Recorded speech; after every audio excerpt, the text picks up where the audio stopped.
Ja, Joli, ich glaube, wir sind da. Hey, heute zusammen, willkommen zurück zum ersten Schweizer Fischer-Podcast.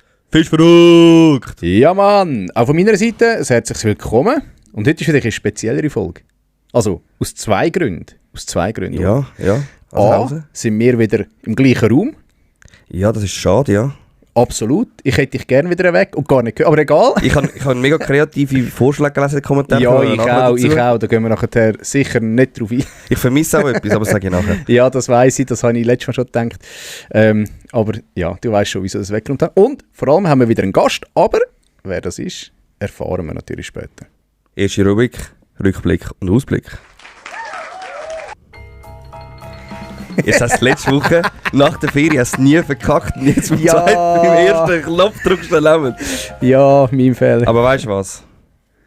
Das Offizielle fehlt, bevor wir überhaupt reingehen. Stimmt. Unser Gast hat es gut gemacht. Er hat sich eine Scheibe abgeschnitten von all den anderen Gästen, die schon gekommen sind. Ja, deswegen anständiges Bier gebracht.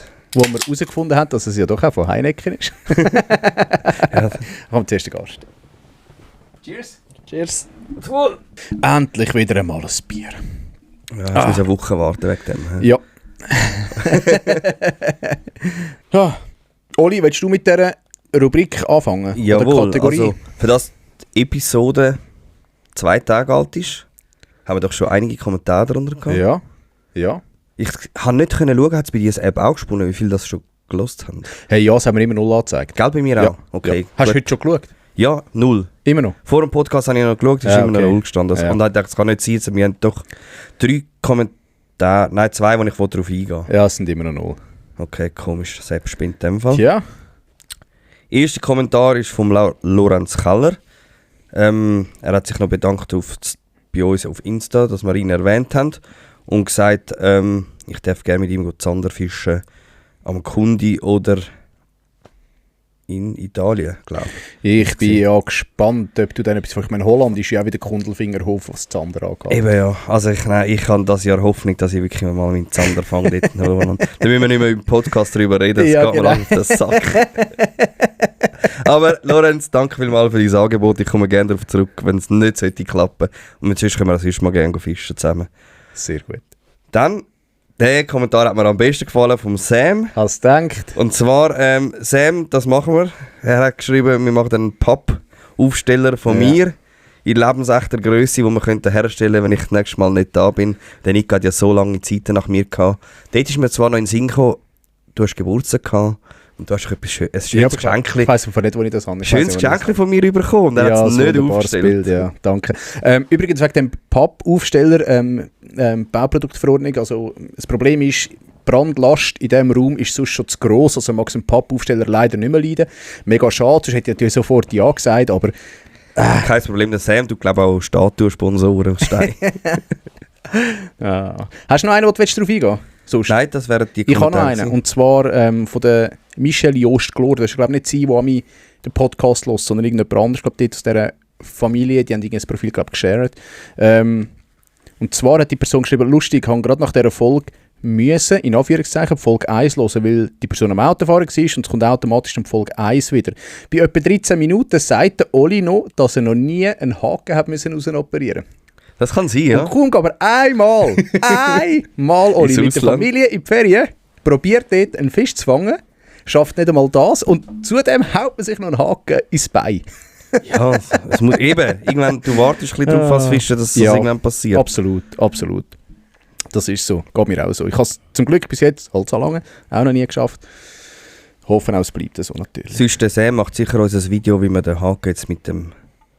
Was haben sie jetzt mit dem Silch rausgenommen, ja. Aber ich glaube, da gibt es tausende Videos davon. Also. Aber eben, wer findet schon Zeit, um in so einer Situation dann noch YouTube oder Insta zu schauen? Das, ja. Ist ja gleich.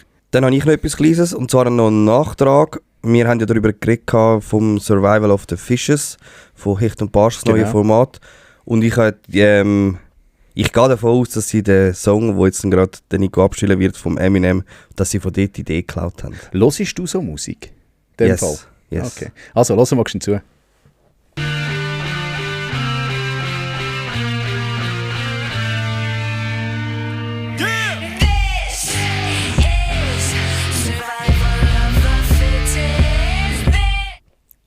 Obwohl, es heisst zwar Survival of the Fittest. Ja, aber wahrscheinlich dann kannst du ersetzen mit Fishes, Ja, oder? Und dann ja. hast du es. Eminem, der Song Survival vom Album Eminem 2. Keine Ahnung, irgendwie so. Keine Ahnung. Ja, ist ja gleich. Ich habe gedacht, als ich das erste Mal gehört habe, den Titel, habe ich gedacht, das kommt sicher von dem Song. So, das wäre der Nachtrag gewesen. Perfekt. Dann würde ich sagen, gehen wir doch mal in die angenehme Rubrik und zwar zum Vorstellen. Haben wir eigentlich gesagt, wir machen dort eine Rubrik schon, oder? Ich glaube schon. Ich bin mir auch nie sicher. Ja, egal. Manchmal haben wir sie nicht. Und, wie wir ja schon gesagt haben, haben wir einen Gast bei uns. Er ist mega ruhig. Ja, das ist ja richtig so. Stimmt, wir haben ja das Maul verboten. Genau, wir haben ein Panzertape über das Maul da. Er weiß ja, was sich gehört im Podcast. Mit dem Bier hat er schon mal alles richtig gemacht, was man am Anfang überhaupt richtig machen kann. Das ist sensationell. Und ja, ich würde sagen, wir stellen euch doch den Gast gerade mal vor. Liebe Fischverrückt-Community, unser heutiger Gast ist bekannt in der Schweizer Fischerwelt. Ciao Nico, ciao Oli, ciao Fischverrückt-Community. Er ist Teamfischer bei einer weltbekannten skandinavischen Marke und fängt dort regelmäßig seine dicken Fische. Ich müsste entscheiden, also wenn ich nur noch mit einem Köder fischen auf verschiedene Fischarten, würde ich den Westin Shetties nehmen. Aber das ist ihm nicht genug. Er hat sein Hobby zum Beruf gemacht. Und weil ihm ein einfacher Fischerladen zu wenig Action ist, Du, mir ist noch eine Idee gekommen. er hat sich dann gedacht, ich übernehme doch noch ein Fischerparadies in den Bergen. Mache ich natürlich sehr gerne. Aber nicht zuletzt ist unser Gast ein Turnierfischer. Predator Tour hat er auch schon ein paar Mal mitfischen und hat dort ein besonderes Erlebnis mit heimgenommen. Oder eben nicht. Wenn wir noch mal schnell darüber reden. So, ich hoffe, das passt so. Unser heutiger Innerschweizer Gast hat noch ganz, ganz viel zu erzählen, da sind wir uns sicher.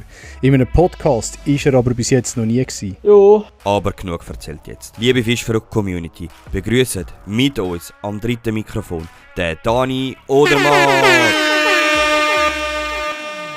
Ja, hallo zusammen. Herzlich willkommen, Dani. Salut. Fleissiger Kommentierer und Hörer von unserem Podcast. Und jetzt hockst du selber da. Wie fühlt es sich an? Ja, schön. Das erste Mal in einem Podcast. Spannend. Stimmt das doch, kann ich doch kein Zeichen erzählt. Das habe ich auch mal so raus. Hey, nicht genug Props an dich.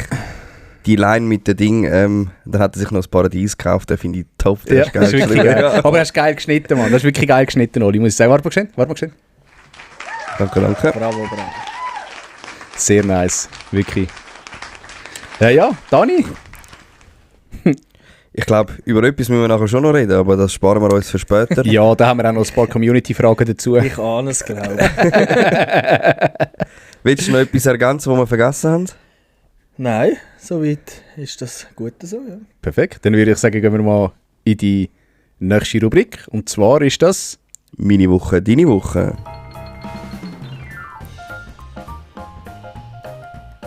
Ich weiss, wir lassen den Gast anfangen, Oli, aber... Also, deine Woche, die war ja bombastisch gewesen. Meine Woche war brutal gewesen. Ja, aber ich würde sagen, wir gehen zuerst schon zum Dani. Ja, jetzt muss ich überlegen, aber ich habe mir natürlich schöne Notizen gemacht. Bin natürlich vorbereitet, darum habe ich da mein Tablet auch dabei. So ein Streber. Aber der Applaus hat er verdient. Der Applaus hat er verdient. Ist fast besser vorbereitet als wir. Ja, ganz sicher. Also, ich fange gerade mal an. Von letzter Woche haben wir am Lungersee das Fischen trotz Handicap gehabt. Das ist ein cooles Projekt vom Schweizer Fischereiverband, vom 111er Club. Das sind verschiedene Fischervereine, die da mitmachen. Wir haben auch mitgemacht vom Fischerparadies Lungern. Haben dort eine Gruppe Personen mitgenommen. Und sind mit denen fischen gegangen und es war wirklich ein mega tolles Erlebnis gewesen.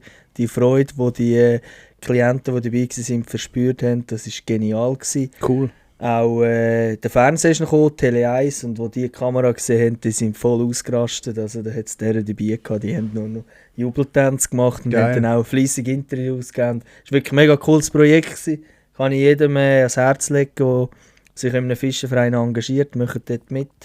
Was habt ihr dort für eine Rolle? Habt ihr Bötchen zur Verfügung gestellt? Oder Ja, sind ihr, also habt ihr einfach ein paar Leute mitgenommen? Oder? Genau, wir haben das zusammen gemacht mit dem Fischerverein von Lungern, mit den Fischerfreunden. Wir haben 5 Bötchen gestellt, haben natürlich die Ausrüstung gestellt und pro Boot war eine Person von uns dabei, die einfach das Fischen gezeigt hat. Ja. Und haben wir doch ein paar Fische gefangen, also wir haben am Schluss etwa 20 Forellen gehabt und mega cool. Ja, die haben wir zur Nacht bekommen dort. Mega cool, hey. Sagst du, Ja. also, finde ich mega cool, so Aktionen, muss ich sagen. Ist ja, glaube ich, letzte Jahr oder vorletztes Jahr ist es doch am Greifensee gewesen, glaube ich, oder? Ja, es ist verschiedene Ist- Orte. genau. Also es hat auch, dieses Jahr haben, glaube 8 Vereine total mitgemacht. Greifensee sicher eine, Zürichsee sind glaube 3 gewesen, Neuenburger See, Bielersee. Ah, das ist mehrmals im Jahr, das ist nicht nur einmal? Nein, das ist eigentlich ein Tag. Also wir haben es jetzt am Freitag gemacht, die meisten haben es am Samstag gemacht.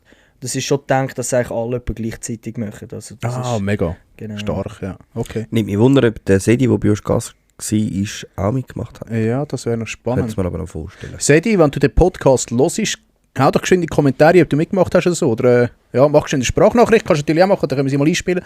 Sagen, wie es war und ob du dabei warst, ja. Sehr nice. Ja, dann bin ich noch am Lungersee ein bisschen fischen gewesen. Ich gehe eigentlich nicht so viel in der Freizeit, muss ich ganz ehrlich sein. Aber am Sonntagabend bin ich mal etwas gemacht, was ich schon ewig nicht mehr gemacht habe. Ich bin Hecht schleppen. Und zwar habe ich neue Köder bekommen zum Testen. Darf ich noch nicht genau sagen was, aber ich bin schleppen gegangen. Was? Mit grossen Ködern. Habe ich mal probiert. Also was ist bei dir gross? 20 cm aufwärts oder Ja, abwärts? schon 25 aufwärts, ja. Und habe 3 Kameras rausgehängt, habe 3 Köder rausgehängt und bin mal 3 Stunden rumgefahren. Habe natürlich keinen Biss gehabt.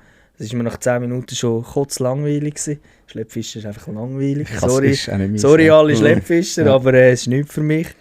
Aber ich habe die Bilder noch nicht angeschaut. Ich bin jetzt gespannt auf die Kameraaufnahmen, ob etwas drauf ist. Jetzt wollte ich gerade sagen, haben wir mal schon so Kameraaufnahmen selber gemacht? Ja. Mit Ja. mit der Waterwolf habe ich es mal gemacht, ja. Und? Auch beim Schleppen am Sielsee.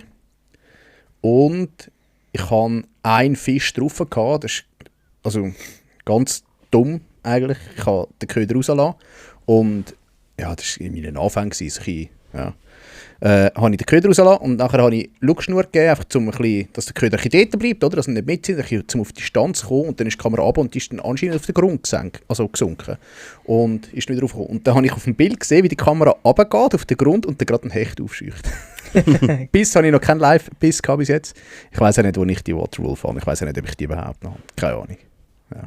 Also ich habe schon viele Aufnahmen gemacht, das ist recht cool. Also jetzt mit der neuen Westin-Cam, die ist sehr klein, die ist glaube 24 Gramm. Die kannst du easy vorher her tun. Und da habe ich wirklich schon bei Meglifisch und bei allem Eisfisch habe ich auch viele Aufnahmen gemacht. Ist cool, aber man spürt halt Biss nicht mehr gut. Also, Weil es einfach 24 Gramm schwerer ist, gell? Das macht also es schon noch. du spürst ab und zu Biss, aber wenn du noch auf der Kamera schaust, merkst du, dass du das x-fache mehr an Biss gehabt hast. Ja. Aber es ist cool, um irgendwie Köder zu promoten oder so, aber jetzt wirklich zum tagelang damit fischen, das ist eigentlich kacke. Ja. Ja. Aber, Wie heisst die Cam? es gibt Escape Cam Escape, und genau. Explore Cam. Es gibt 2, eine grössere und eine kleinere. Die grössere ist 40 Gramm, die kleinere ist 24 Gramm und der Unterschied ist einfach die Akkulaufzeit. Ja. Oder die grössere vor allem für Schleppfisch und die kleinere. Aber ich habe früher auch die grösser gerührt, das geht auch. Ja, ja. Gut, wenn du die Route dazu hast. Ja. Jetzt kann ich sagen, dein deutscher Teamfischer-Kollege Marius hat ja für den YPC trainiert. Ja. Und sie sind auch in die Polders gegangen und haben ohne Haken gefischt. Dafür hat er auch die Cam gemacht. Ich glaube, ein Hecht sieht man dort drauf. Aber ich habe die Idee noch geil gefunden. So, wir fischen ohne Haken, wir können euch keinen Fisch zeigen, aber ich hänge wenigstens die Kamera hinein, als würdet ihr etwas sehen. Habe ich auch noch eine geile Idee gefunden. Das ist schon cool, wenn du natürlich so ein bisschen das Leben unter Wasser siehst, Ja, finde ich voll. schon noch geil. Also, ja. weißt, Ja, und das ist auch spannend, eben, wenn du mal siehst, wie die Fische den Köder attackieren, oder? Ich meine, mit dem Livescope hast du zum Beispiel ja auch, siehst du es ja auch, aber es ist halt mit der Kamera gleich noch anders, oder? Wie kommen sie, oder wie oft kommen sie? Gerade auch beim Schleppfischen gibt es coole Aufnahmen von Seeforellenfischern, wo du halt siehst, wie die Seeforelle x-mal auf den Köder schießt. Das merkst du oben nicht. ja. Und immer daneben. Genau, Ja. und das ist wirklich noch spannend. Ja, glaube ich. Ja, das ist sicher mega. Ich bin gespannt, wie die Aufnahmen werden. Wenn du dort irgendeinen drin hast, kannst du mal zukommen. Du schauen, ja, was die Wenn die Woche Köder schaffen. draussen sind. Ja, Köder muss ich noch rausschneiden, die darf ja, ich noch nicht, ja. noch nicht zeigen. Kommt darauf an, wenn das Wasser trüb war, dann siehst du Ja, es die ist Köder rein. Lungern, es ist relativ klar. Lungern ist eben selten trüb. Selten, außer wenn gerade Schmelzwasser kommt, dann ist es so milchig. Aber sonst ist er eigentlich... Milchig ist er viel, aber Ja. trüb ist er nicht. Ja, und dann, was sind wir noch gesehen? Ah ja, was haben wir gemacht die Woche? Ich bin noch das Boot putzen. Gestern habe ich mal mein Boot wieder ausgewassert. So 2-mal im Jahr nehme ich das raus, tue es mal putzen unten durch, dass es wieder ein bisschen schneller läuft. Der läuft gerade wieder 3-4 km/h schneller. Und sind wieder ein paar Algen weg und es glänzt wieder. Meine schöne Folierung ist wieder am Glänzen, der Kalk ist weg. Und Wo hast du es? Du hast es ich habe es am Vierwaldstätter See jetzt schon stehen. auch beim Herzog, gell? Oder nicht? Nein, vorne, beim Vierwaldstätter See. Du hast es im okay. Das ist dort, wo der Alpnacher See gerade in Vierwaldstätter See bei der Brücke. geht, bei der Brücke, genau dort in dem Bootshafen. Okay, ja. Genau. Okay. Stark. Ja, so ein Boot putzen. Ja, scheisse Arbeit, aber muss halt auch gemacht sein. Ja. Gehst du oben durch auch mit dem Hochdruckreiniger alles? Ja, jetzt das Mal habe ich es nur unten durch, also das Unterwasser und aussen. Aber sonst tue ich rein, dann kannst du wirklich den Teppich und so einmal im Jahr richtig rausputzen. Tut ihm gut, gell? Ja, gerade so nach dem Winter ist die Winterfischerei ist immer so hart, die Hechte schiessen im Winter so viel. Ja, das ist immer das Boot vollgeschissen. Also im Frühling musst du richtig den Teppich rauskerchen. Absolut. Aber nur im Winter, wisst ihr, wieso es das ist? Hey, ich weiss es nicht, ich habe keine Ahnung. Ich habe mich schon ein paar Mal gefragt, wenn du dort einen grossen Fisch hast, keine Ahnung, es lettert einfach raus irgendwie. Ja, aber nur im Winter. Ja, und es ist nicht irgendwie ein Laich oder so, es ist wirklich Kacke, die rauskommt. Es stinkt auch grausam. Ja. Hey, keine Ahnung wieso. Und es ist auch so weisslich zum Teil. Ja. Ganz komisch irgendwie. Keine Ahnung, ich weiss nicht wieso. Kein Plan. Ja. Interessant. Ja, schönes Thema. Ja, erzähl weiter, Dani. Ja, das war eigentlich schon meine Woche gewesen. Ja, okay. Ja, gut. Aber in dem Fall fischen, ja, das ist... Ja, so kurz. Ja, immerhin. Ja. Sehr gut. Oli, ich mache meine zuerst, bevor du deine Long Story Short kannst erzählen. Grauenhaft. Wenn es okay ist. Ich bin auf dem Zürichsee fischen. Wir sind Hecht fischen. Wir sind gezielt auch erst später raus mit dem Scope.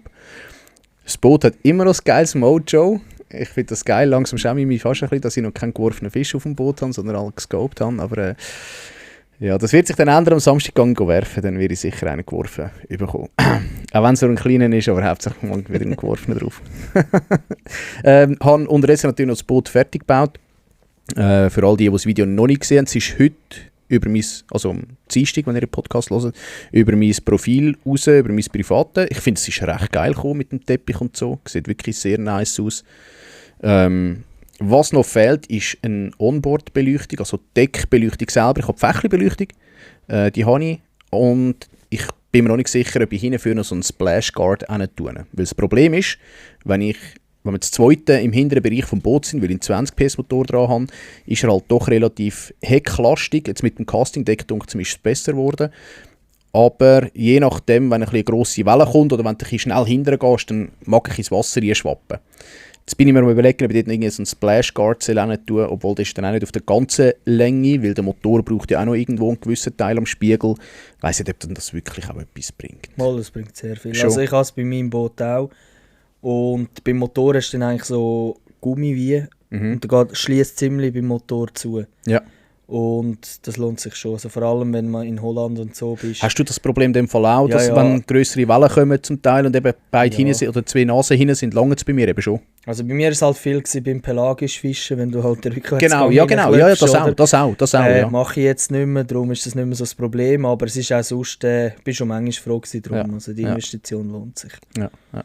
Ja, muss ich nachher noch fragen, woher du das hast, aber können wir dann im Off noch diskutieren. Ja. Hey, ja, und das wäre es dann eigentlich bereits, jetzt muss ich aufpassen, das wäre doch bereits schon gewesen, ja. Ist nicht so lange Woche Nein.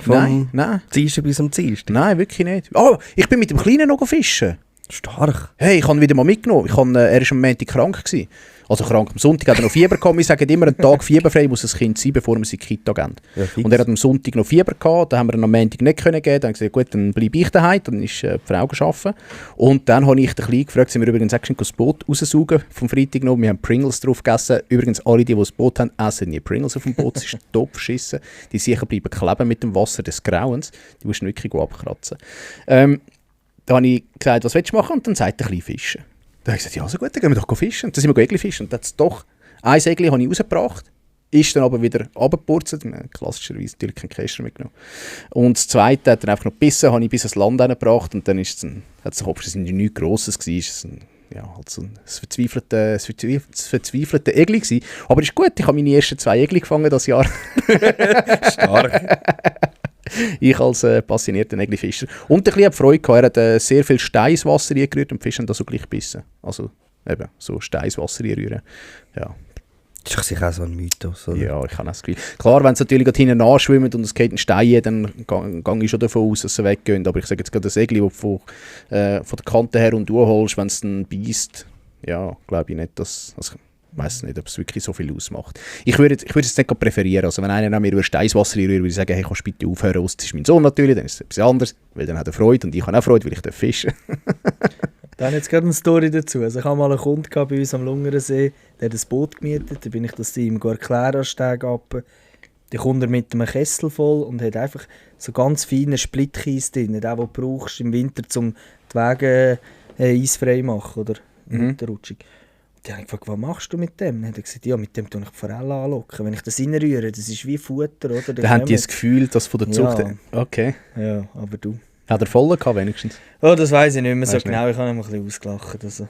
Kann ich verstehen, hätte ich wahrscheinlich Ja, auch. Aber nein. es macht irgendwo durch schon noch Sinn, weil sie sind sich ja gewöhnt, die Fische, das Futter oben nie... Also ich kenne es von der Fischzucht zu Bremgarten, da bin ich auch mal schauen und dann hat er Futter oben nie gerührt. Und die Fische sind natürlich gerade rasend schnell auf die Stelle zugeschwommen, wo das Futter reinkommt. Also... ja. Es ist ja du als Forellenfischer, müsstest ja das wissen. Wenn du mit einem Mädchen und einem Bulldog fischst und das Ja, das reinrührst, dann kommen doch die Forellen immer Ja, dran. das stimmt, das stimmt. Hast du das Darum noch tue nie? ich nie ein Mädchen dran, nimm mir die Challenge. Ah, Seit letzter Woche hat er ja zugegeben, dass Forelle wenigstens ein Raubfisch ist. He? das bestreite ich zwar. Danke. Merci Forellen vielmals. ist eine Forelle und Danke vielmals, Dani. Warte. Aber du kannst sie mit, So, aber jetzt soll ich dich vergöttern. mit Raubfischköder fahren. Also, von dem her. Richtig, Aber absolut, als absolut. Raubfisch gehen es für mich auch nicht. Finde ich super. Hey, wenigstens einer, der mit mir sympathisiert. Ich finde das genial. Das wäre meine Woche gewesen, Oli. Meine ist schnell abgehakt. Arbeiten. Danke. Nein, bei mir war wirklich nicht los. Ich musste arbeiten, wie bügeln. Das Wieso? ganze Wochenende auch, weil wir ja, Gietikerfest hatten. Stadtfest, gell? Stimmt. Darum ist nichts bei mir mit Fischen zur Zeit. Und wie sieht es kommende Woche aus? Steht wenigstens ein bisschen etwas, wo du Dinge kannst sagen? Nein, das ist so Familienausflug noch mit meinen Eltern und so. Also nein. Nichts mit Fischen. Ich habe gesagt, September ist ein richtiger Scheißmonat für mich. Wow, Ich läuft. bin froh, wenn er durch ist und der Oktober kommt. Läuft. Okay. Darum würde ich sagen, komm, wir gehen in die Infos aus der Szene. Und da bin ich brutal auf den Dani gespannt. Der Dani hat heute noch 2 Nasen gesehen, die sehr viel in dieser Szene wissen. Und ich könnte fast davon ausgehen, dass die dir noch etwas mitgegeben haben. Nicht? So ein Nein. bisschen infotechnisch. Wirklich? Nein, nicht einmal. So langweilig? Oh Nein. Mann. Es ist auch nicht viel gegangen. Also ich habe mir Okay. ja überlegt, was könnte man da so ein bisschen droppen oder erzählen, aber irgendwie ist es noch schwierig diese Woche. Ja. Hast du irgendetwas aufgeschrieben? Ich habe 2, 3 Sachen. Ja, du vorbereitet, weil du bist es ja absehbar Also. gewesen.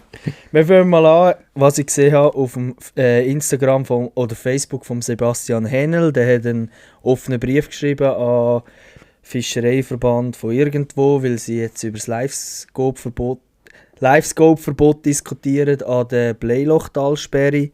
Und der hat den offenen Brief dann online gestellt und ja, es sind etwa die gleichen Punkte Stimmt. wie da in der Schweiz, oder? Er sagt einfach, die Technik kann man nicht aufhalten, Technik kann man nicht verbieten, das Mitführen ist auch grenzwertig, das zu verbieten. Und schlussendlich kommen die Verbote einfach von Leuten, die von dieser Technik keine Ahnung haben und es kommt meistens aus dem Futter nicht raus. Und wir sollten, anstatt das Ganze verbieten, halt Spielregeln schaffen. Eigentlich das, was bei uns in der Schweiz auch ein Genau. riesen Thema war. Oder vor allem bei euch im Genau, das Vierwaldstättersee. ist eigentlich genau Was das. auch gefordert worden ist. Genau, in dem das Sinn, ist die von der Gegenseite. Argumentation, die wir eigentlich auch immer gesagt haben.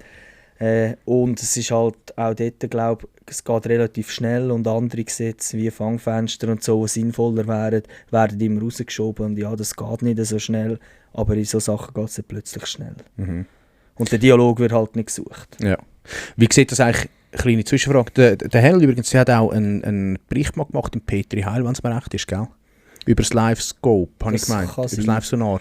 Ja, also er hat kein Garmin Live-Scope, er fischt mit dem Lorenz, das erwähnt er dann auch immer. Mit dem Active Genau, Target dass ist er das, kein Live-Scope hat. Ja, man sagt ja Live-Sonar ist eigentlich Genau. die richtige Bezeichnung, nicht Live-Scope. Genau. Live-Scope ist ja... Er hat übrigens auch einen sehr spannenden Podcast. Ich werde jetzt auch ein bisschen Schleichwerbung machen. Also den höre ich auch sehr gerne. Der Wie- zweitliebste Wie heisst Podcast, der? den ich höre. Ja, danke vielmals. Sebastian Hennel. Irgendwie. Zander der Zander-Podcast. Okay. Und der ist wirklich mega cool. Also gerade letztes Mal hat er eine Folge gemacht. Er ist im Sommer immer in Schweden. Und er hat eine Podcast-Folge gemacht während dem Zanderfischen. Und er hat halt immer wieder Zander gefangen während dem Podcast. Das war noch lustig.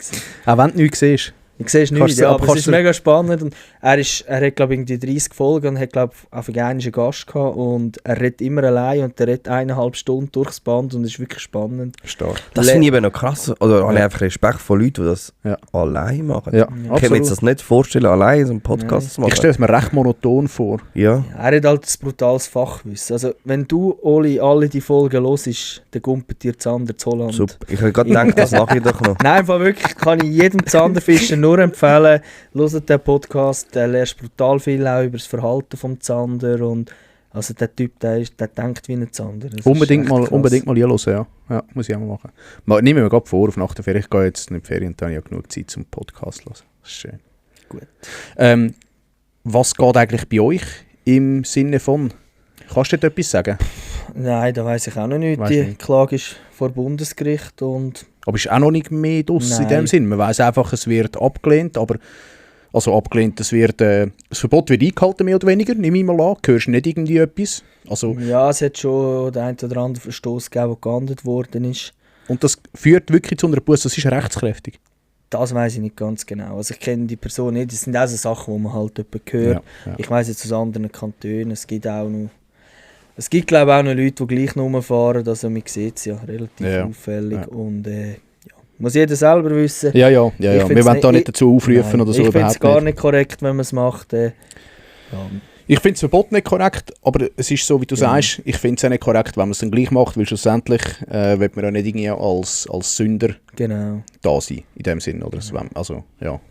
das ist es. Betrifft ja den alle Fischer und nicht nur die sich nicht ans Verbot halten. Okay. Ja, dann glaube sonst habe ich nichts. Okay. Oliviero. Hey, einen haben wir zusammen, habe ich gesehen. Yep. Jawohl, komm, wir fangen jetzt starten mit der. Nein, hör doch mit deren auf. Gut, dann hören wir mit der auf. Also, Nein, warte. komm, das machen wir so. Mach, was du willst. Stucki hat ein nices YouTube-Video aufgeladen. Am Bergsee, was fängt besser, Löffel oder Wobbler? Das ist Ich doch glaub- das Old School versus New School. Irgendwie so. Genau, heisst ja. das? Also das heisst Löffel versus Wobbler, glaube ich. Ah, okay. Aber ja, es ist so ein bisschen, sie sagen das ein bisschen Oldschool, New School. Habe ich noch cool gefunden, dass der Ronny das erste Video so macht, wo es auch schwätzt, wo es nicht nur ein Bait präsentiert oder irgendwie über den See reinfahren und ihre Schleppköder da hinten reinziehen. Mhm. Haben wir Ronny auch geschrieben, weiter so unbedingt. Finde mega cool, wenn auch unsere Schweizer Brands Videos starten. Absolut. Könnten wir Ja. unbedingt mehr machen. Dann in dem Moment, wo wir da schwafeln, hat heute Morgen, glaube ich, WPC gestartet. Mit dem Morgen Junior startet. oder morgen. Ja, Also Junior Cup heute ist das hat Turnier mit Junior, Genau. oder? Morgen startet sie dann das offiziell. Ja. offiziell. Dass du nicht, Dani, was ist los? Ja, wir haben auch das Jahr schon nicht mehr Predator Tour gefischt.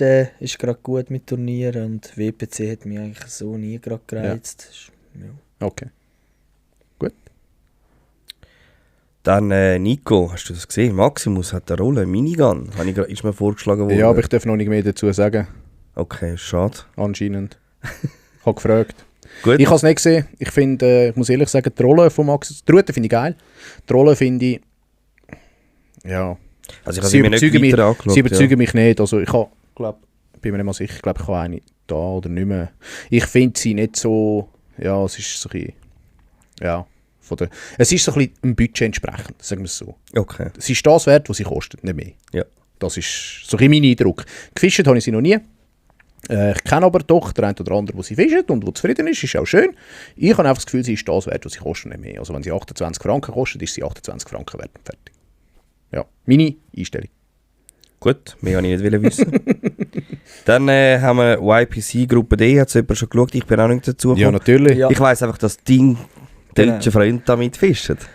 Ich habe keinen Screenshot gemacht. Das mache ich ja nie von diesen Episoden. Ich verhänge Die es einfach immer. noch nicht liken. Ja, es ist eine schwierige Episode, hat es mich gedacht. Ja, es ist. Sie fangen nicht so viel. Nein, gar nicht. Es ist ja auch Schweizer Beteiligung dabei. Hat die das in den letzten Jahren nicht gefangen? Sie hat Aber so, sie hat etwas gefangen. Sie hat ihren Kescher gefangen, den sie versenkt ja, hat. eben. Ich kann gerade sagen, sie hat so angefangen, wie sie aufgehört hat. Egal, es ist aber bei allen nicht gut gelaufen. Es ist wirklich eine sehr, sehr zähe Episode. Also, Das haben wir auch schon letzte Woche du gesagt. musst dann viel vorspulen, wenn du nur die Fänge willst sehen. Du bist Okay. manchmal am Spulen. Es sind nicht so viele Fänge, habe ich das Gefühl. Ja, und ich habe gerade dann wieder gedacht, da beneide ich niemand, der jetzt Nein, dort gar muss sein. Und ja, es ist nicht immer einfach. Eben, Ja. auch schon mal ein Turnier gefischt, es ist nicht immer einfach, wenn du musst liefern und es geht einfach nicht. Ja, klar. Du klar. wüsstest, wie es geht, aber es läuft einfach Ja, nicht. Also, ja. da verzweifelst du, da drehst du durch. Glaube ich. Und vor allem, wenn du Spots nicht liefert, die im Training noch geliefert haben, oder? Wo du dann eigentlich, du verlässt dich drauf, das sind dann deine Safe-Spots, sage ich jetzt mal. Dann bist du dort und es geht einfach nichts. Es bleibt nur Ja, ein und die Kescher Spots hängen. sind ja in der Regel vorher geliefert, Ja, oder? genau. Und, ja, wenn du dich jetzt nicht brutal auskennst oder ein brutales Netzwerk hast, einfach sage jetzt wir Schweizer, die vielleicht nicht so viel dort oben sind, dann ja, hast du dann noch Scheiße. Kommst du ein bisschen strugglen, ja. Dann kommst du Ja. richtig und Ja. du hinterfragst auch alles, oder? Und Ja. dann ist wieder die Frage, ja, wie lange bleibst du am Spot, gehst du weiter, oder? Ja. Und dann fängst du eben nach einem halben Tag schon an zu strugglen, oder nach 2-3 Stunden schon. Und dann denkst du, oh, und jetzt geht es noch 6 Stunden so weiter. Ja, stell Darum mir habe schon ich auch heavy letztes vor. Jahr gut können nachvollziehen, wieso dass Christina so lange an dem Spot geblieben ist, weil der Spot hat sicher geliefert. Und in Holland, die Fische kommen meistens schon irgendwann. Ja, man hat es ja gesehen. Ja, in oder dem eben Fall nicht. sind Oder jetzt eben auch- nicht. ja, oder? vielleicht Also wäre es weißt- später gekommen, oder? Aber ich nehme an, sie hat nicht dort gefischt, weil sie im Training nichts gefangen hat. Also sie würde schon gefangen haben. Aber das ist halt das, wo Ja. dich dann eben musst Das- fragen, liefert ja. das Boot jetzt noch in Ja. der nächsten Das Minute ist oder einfach- gehe ich weiter? Und Das ist die finde dann- schwierigste Frage während dem Turnier. Ja. Gehe ich weiter Ja. oder gehe ich nochmal an den Spot? Und es ist schlussendlich auch Glück dabei. Ja, ja. Das sicher, ja, absolut. Aber ich absolut. meine, ich glaube, es war ein schwieriges Jahr gewesen, oder wie schwieriger Saisonstart. Es wird ja immer am Saisonstart von, Ja.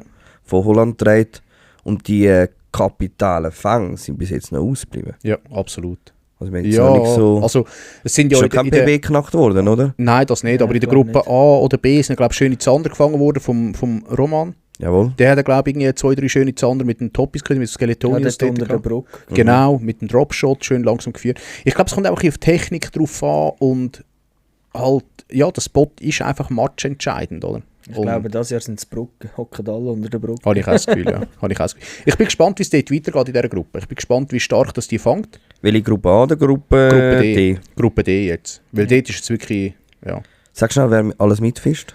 Christina, Westin. Der Marius von Westin, nein, den Enrico schon. Nein, den Ist nicht der von Harzfishing noch der... Doch, nein, der ist auch. Der ich- Max Guder, der ist oder? eins vorher gewesen. Nein, mit dem nein, Enrico. der Nein, Max, der der kommt- Max ist ist der jetzt, nicht der mehr Max Er ist ist, doch jetzt, er ist doch auf dem Ding, Ja. sie sagen auf dem Thumbnail, mit dem Sander. ja, Ah, stimmt, der Max ja, ist der jetzt, auch genau. dabei, ja. Aber ich weiss nicht, wer noch, ich weiss, hey, keine Ahnung, da bin ich, Der mit den langen Haaren ist Ich- doch noch der.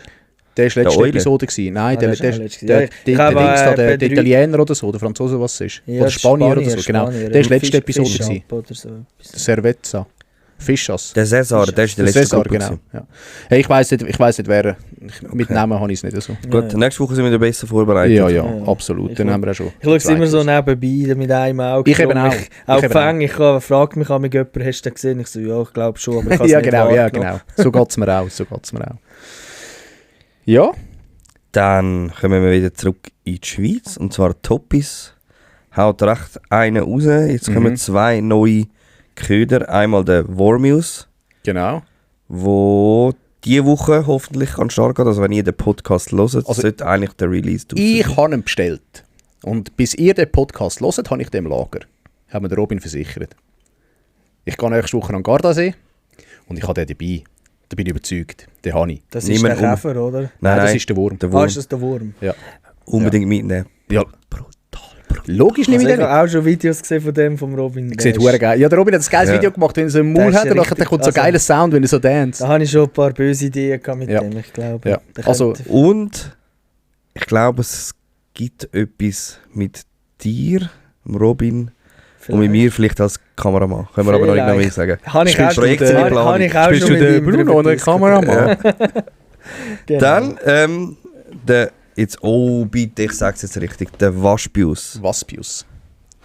ist so eine Insektenlarve. Genau, 2,4 cm groß ist die. Das ist eigentlich ein Wespe oder ein Bienenli, wenn man so will. Gibt es in 3 verschiedenen Farben. Das ist ist auch TP und das war eigentlich mehr so ein bisschen ein Versuch von den Toppies, wo es ein 3D-Mold eigentlich gemacht haben mit dem Material. Eigentlich mega cool. Also, ich finde die Idee mega cool, muss aber sagen, ich selber kann mich mit dem Köder irgendwie nicht identifizieren. Keine Ahnung, ob der läuft.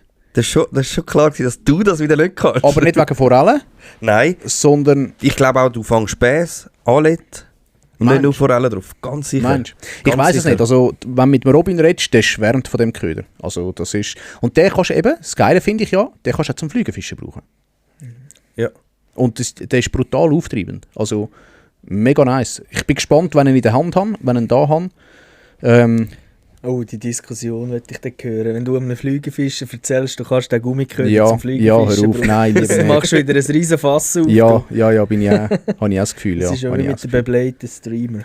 Ja.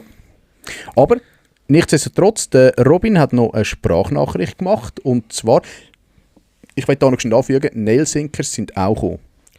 Ja. Richtig, es gibt zum Wormius Nailsinker. Also, Genau, zum Wormius Nailsinker und zum Waspius gibt es noch neue Jigheads. sehr geil. Gell, passend zu der Grösse 6. Aber hören wir doch einmal geschwind in die Sprachnachricht rein, die mir der Robin gemacht hat. Hola amigos, salut zusammen. Hey, danke vielmals für die Anfrage. Ja, wir haben den Waspius auf den Markt gebracht, beziehungsweise jetzt mal die ersten Händler beliefert. Wir haben noch nicht grosse Werbung dafür gemacht, das kommt dann. Ist eine kleine Wespe-Imitation, 2,4 cm groß, auftreibendes Material. Das kann man doch sehr vielseitig einsetzen. Für uns war es ein Testversuch, ob wir einen 3D-Mold bauen können. Brüder hat das alles designt und es hat funktioniert. Also mega happy. Haben aber einfach mal 3 Farben rausgebracht. Ist ein grünliches, ein schwarzes und ein orange. Heisst ein bisschen anders, aber so vom Vorstellen her. Und haben dann beim Testfischen, aber ist eigentlich nicht so ein Köder, wo ich schon viel fische, aber beim Testfischen unglaublich abgerundet mit, vor allem am Splitshot-Trick. Ein kleines Splitshot, 20 cm Vorfachen noch und dann einfach Einzelhaken und Waspius dran. Und dass er auftreibt, hast du ihn schön können, so im Bach vor allem auftreiben lassen, leicht. Und das hat ballert. Das war nicht normal gewesen. Also wirklich ballert. Du kannst ihn wirklich ganz geil so auftreibend runterlassen. Ein Kollege hat ihn schon als Indicator beim Flügelfischen eingesetzt. Einzelhaken dran und dann unten dran an Nymphen. Und sie sind sogar dort aufgeknallt. Und sonst hast du einfach geil so ein Wespe an der Oberfläche, wo als Indicator fungiert, der geil funktioniert. Und jetzt lassen wir gerade noch ein Newsletter an die Händler raus. Der Wormius kommt, wir haben es auf Instagram schon mal ein bisschen angekündigt.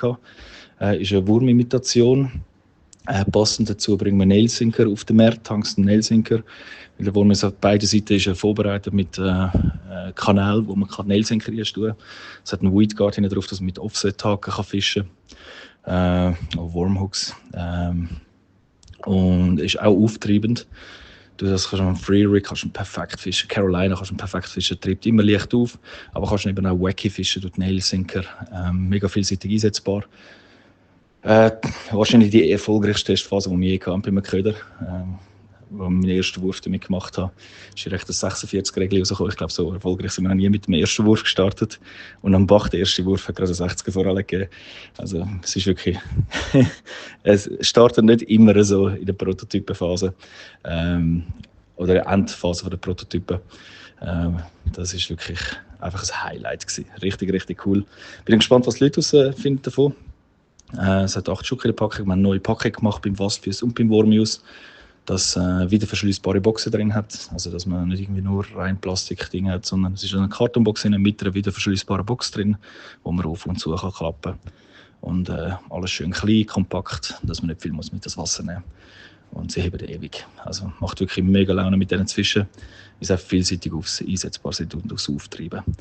Bin mega gespannt auf die ersten Fangrückmeldungen von den Kunden. Bin selber mega im Hype. Wir sind als ganzes Team sind ein bisschen im Hype mit dem Köder. Und mega gespannt, was da retourkommt. Ob noch damit gefangen wird diese Saison oder ob das auf nächste Saison kommt. Vor allem gehen nicht schon langsam zu, aber die Egli sind ja noch voll dran. Also bin gespannt. Auf jeden Fall allen Tight Lines und ja, wünsche euch einen wunderschönen Tag. Habt euch Sorge. Liebe Grüße an Dani. Hoi Dani. Und natürlich euch beiden auch alles Gute. Ciao, ciao. Ich bin überzeugt, Jo. der Wormius, der bringt auch Zander und Hecht. Hey, ich habe das Gefühl, das ist wieder mal ein Produkt, wo... Also Würm gibt es ja schon zu Tausenden, oder? Also die Kunstwürm, Kunstmaden gibt es ja schon zu Tausenden. Ich habe einfach das Gefühl, der Wurmjust ist einfach wieder anders. Er sieht auch anders aus.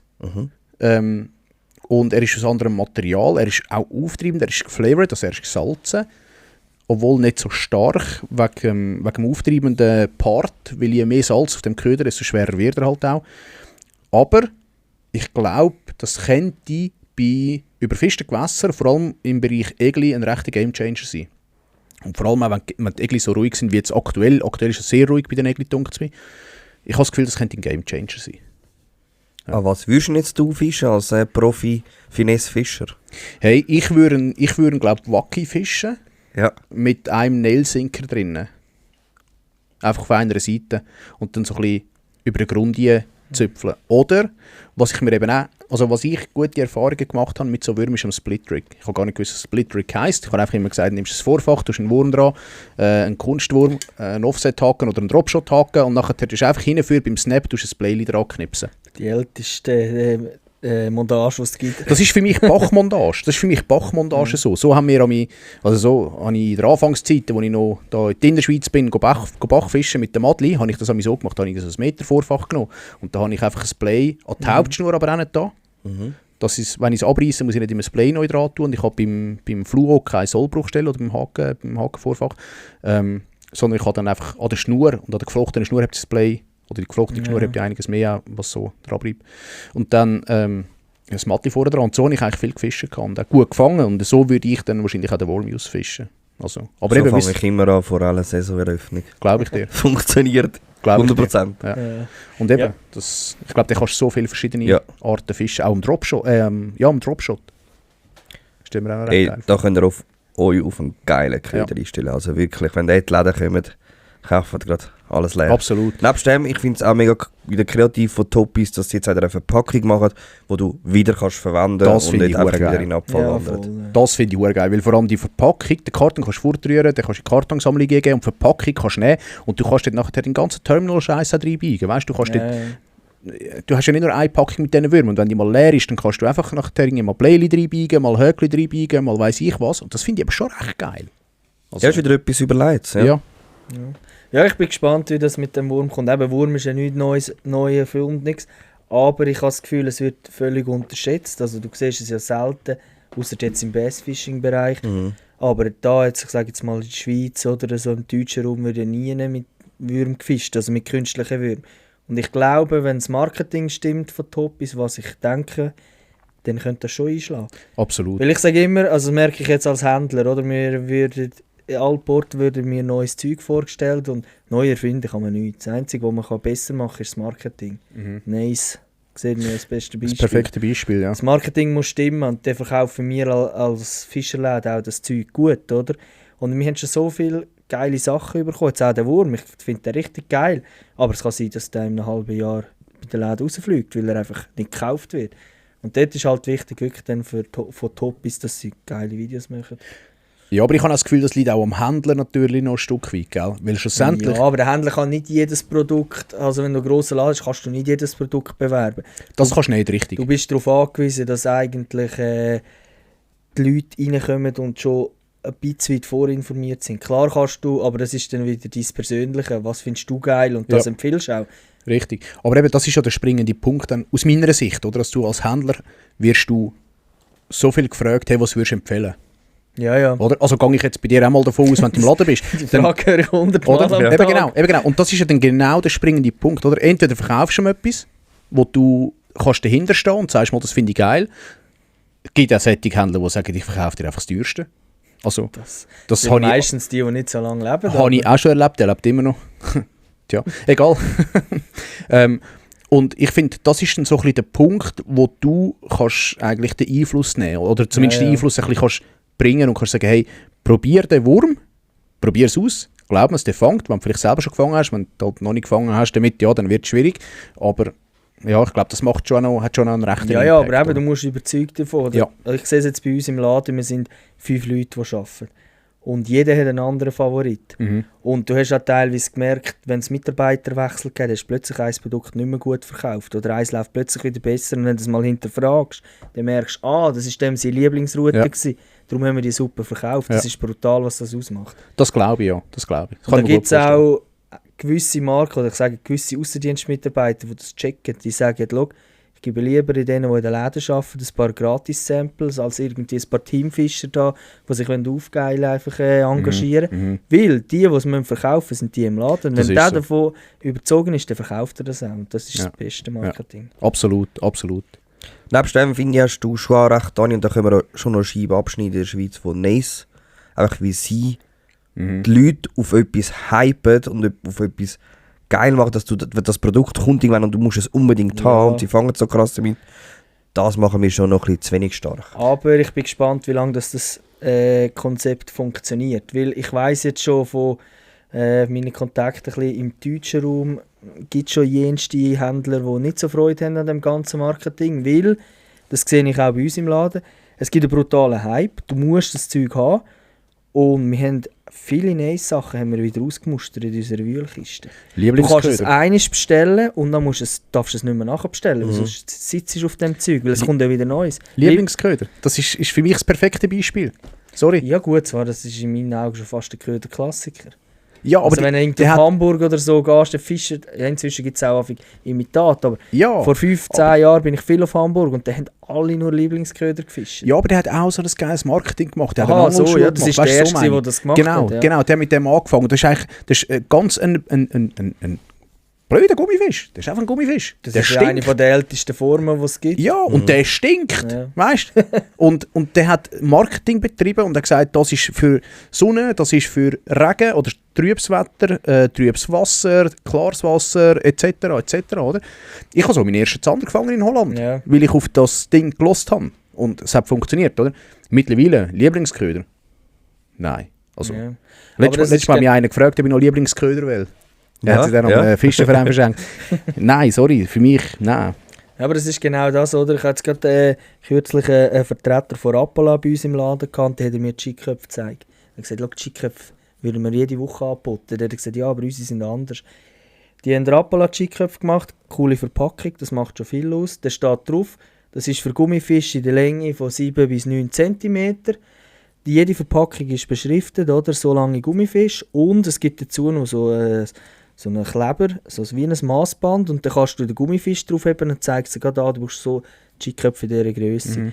Und wir haben sie bestellt, wir haben die bei uns im Laden. Ich bin mir sicher, die werden die in nächster Zeit einschlagen, weil die meistgestellte Frage, was braucht er für einen Chickkopf dazu? Welchen Gummifisch nehme ich für welchen? Ich wollte sagen, das ist etwas Innovatives, weil wer weiß schon, für was ist ein 2-0er Haken? Ja. Also, weißt, so. Aber weißt, das ist einfach gedacht, das ist eben teilweise denken die Leute eben zu weit, oder die Produzenten, oder? Ja. Aber du musst die einfachen Fragen, oder? Das sind die Fragen, die am meisten gestellt werden. Ja, das ist so. Absolut, absolut. Definitiv, ja. Hey, das wäre es mit meinen News. Abgeschweift. Genau, ich habe noch eine von Captain Greenfin. Captain Greenfin bringt den Wobbler raus. Ich weiß gar nicht, haben wir den letztes Mal... Wir haben den da gehabt, den Jonas da bei uns. Ja, aber ich glaube, gepostet haben wir ihn nicht, wenn es mir recht, oder haben wir ihn nicht. Ja, wir können mal schnell die Story rauswerfen, sonst, ich glaube, das Design ist noch, also beziehungsweise die Form ist noch gleich. Es ist speziell, sie bringen den in Fire Tiger und in Ayu, also in 2 unterschiedliche Farben, nicht mehr. Einmal eine Reizfarbe und einmal in einer natürlichen Farbe, was ich finde ich mega cool. Es braucht aus meiner Sicht auch am Anfang gar noch nicht viel mehr, so 3-4 Farben oder 2 bis 4, 5 Farben lange eigentlich. Damit sich der Wobbler inklusive der Lackierung kann auflösen im Wasser, haben die unten für nicht ganz fertig lackiert. Das heisst, beim Bauch unten ist noch offen und von dort fängt dann nachher der Köder an, sich zu zersetzen.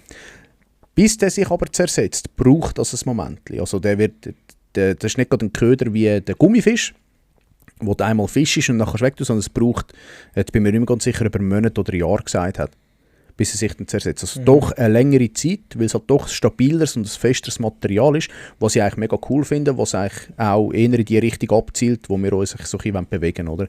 Dass sich der Köder auflöst, aber nicht gerade nach einem Fischertag. Ja. Finde ich noch geil. Top. Ich habe noch etwas vergessen, habe ich jetzt gerade gesehen auf meinen Notizen. Die Woche ist gerade eine verdammte Lieferung bei uns im Laden reingekommen, wird auch bei anderen Händlern kommen, von Westin. Es gibt neue Winterbekleidung, da reden wir von Thermounterwäsche, von Jacken dazwischen, von Jacken drüber, da so richtig geile Sachen. Ich habe es schon mal in den Finger gehabt, muss sagen, richtig gute Qualität, kostet ein bisschen etwas, aber wirklich qualitativ hochwertig. Ist ab morgen am Lungersee, kann man es kaufen. Geil. Hat es paar Socken dabei? Nein, jetzt nicht dabei, Schade. aber da habe ich dir gerade eine Empfehlung. Ich habe immer kalte Füße. Ja, ich eben auch. Und ich habe Heizsocken, die Türen und alles gehabt. Das war nicht schlecht gewesen, aber ich habe etwas Besseres und Einfacheres. Es gibt von Adventure Fishing gibt's, Socken aus Merino-Wolle. Der Schweiz ist den ganzen Tag. Ich Das habe ist aber auch brutal. Merino-Socken, aber die Aber- helfen nichts. Ja, aber die von Adventure Fishing, die sind brutal. Wir haben die bei uns im Laden und ich habe die x Leute empfohlen, auch alle meine Mitarbeiter haben die gekauft und getestet und haben alle müssen sagen, hey, die sind richtig geil. Ich weiß auch nicht, was das ausmacht, aber die sind brutal. Okay. Ich hatte einmal kalte Scheichen gehabt. Und statt auf die Socken habe ich auf die Schuhe gesetzt. Ich Das ist habe auch wichtig. ja, lange habe ich von der Marke Success, Mhm. eine ganz billige Marke, ist glaube ich bei Rappel auf AMC im Sortiment drin. Nein, das ist ein Fisherman's Partner. Ah, okay, ja. Auf jeden Fall habe ich dort die Gummistiefel gehabt, die haben mich damals, glaube ich, 39 Franken gekostet. Für ein paar bis minus 40 Grad haben sie angegeben. Ich bin mit denen Eisfischen, ich bin mit denen im Schnee gestanden, die Siechen haben gehabt. Ja. Irgendwann sind sie dann halt durch gewesen, die habe ich in meinen Anfang gekauft. Mittlerweile sind sie durch gewesen, habe ich mir von Gateway Stiefel gekauft, für 250 Stutz. Das Heidengeld, sau schwer. Habe gleich kalte Füße gehabt. Ich dachte, fuck, das sind die falschen Stiefel, die ich gekauft habe. Hey, jetzt habe ich mir von Adidas Terex Schuhe gekauft mit dem Drehverschluss vorne dran. Ich weiß nicht, wie man dem sagt, der hat einen speziellen Namen. Den kannst du zudrücken und dann kannst du drehen, wie bei den Snowboard Boots. Hey, bombastisch im Fall. Also wirklich, ich habe nie mehr kalte Füße gehabt seitdem. 1A. 1A. Die Schuhe kosten irgendwo, glaube ich, um die 150 Stutz. Je nachdem, wo du es verwutschst, findest du es auch runtergesetzt. Wenn das letztjährige Modell für irgendwie 89 Stutz habe ich es gekauft, irgendwo aus dem französischen Raum raus, im Online-Shop. Bombastisch. Also wirklich. Und ich konnte die Schuhgröße nehmen, die ich kann. Finde ich geil. 1A. Ja, wir haben auch so Stiefel bei uns im Laden von Kinetic. Das ist eine Marke, die zum Westin-Konzern gehört. Die kosten auch irgendwie 50, 60 Stutz. Die haben so eine Einlage drin, auch bis minus 40 Grad. Das ist nicht kalte Füße. Okay. Die sind brutal. Aber sie sind mega günstig eigentlich. Ja, eben. Es Die ist, sind brutal. ja. Ich habe auch teure Schuhe und alles gekauft. Die Eskimo-Schuhe da Ja. für 200 Stutz auch gleich kalte ja, Füße gehabt. ja, Aber die sind wirklich gut.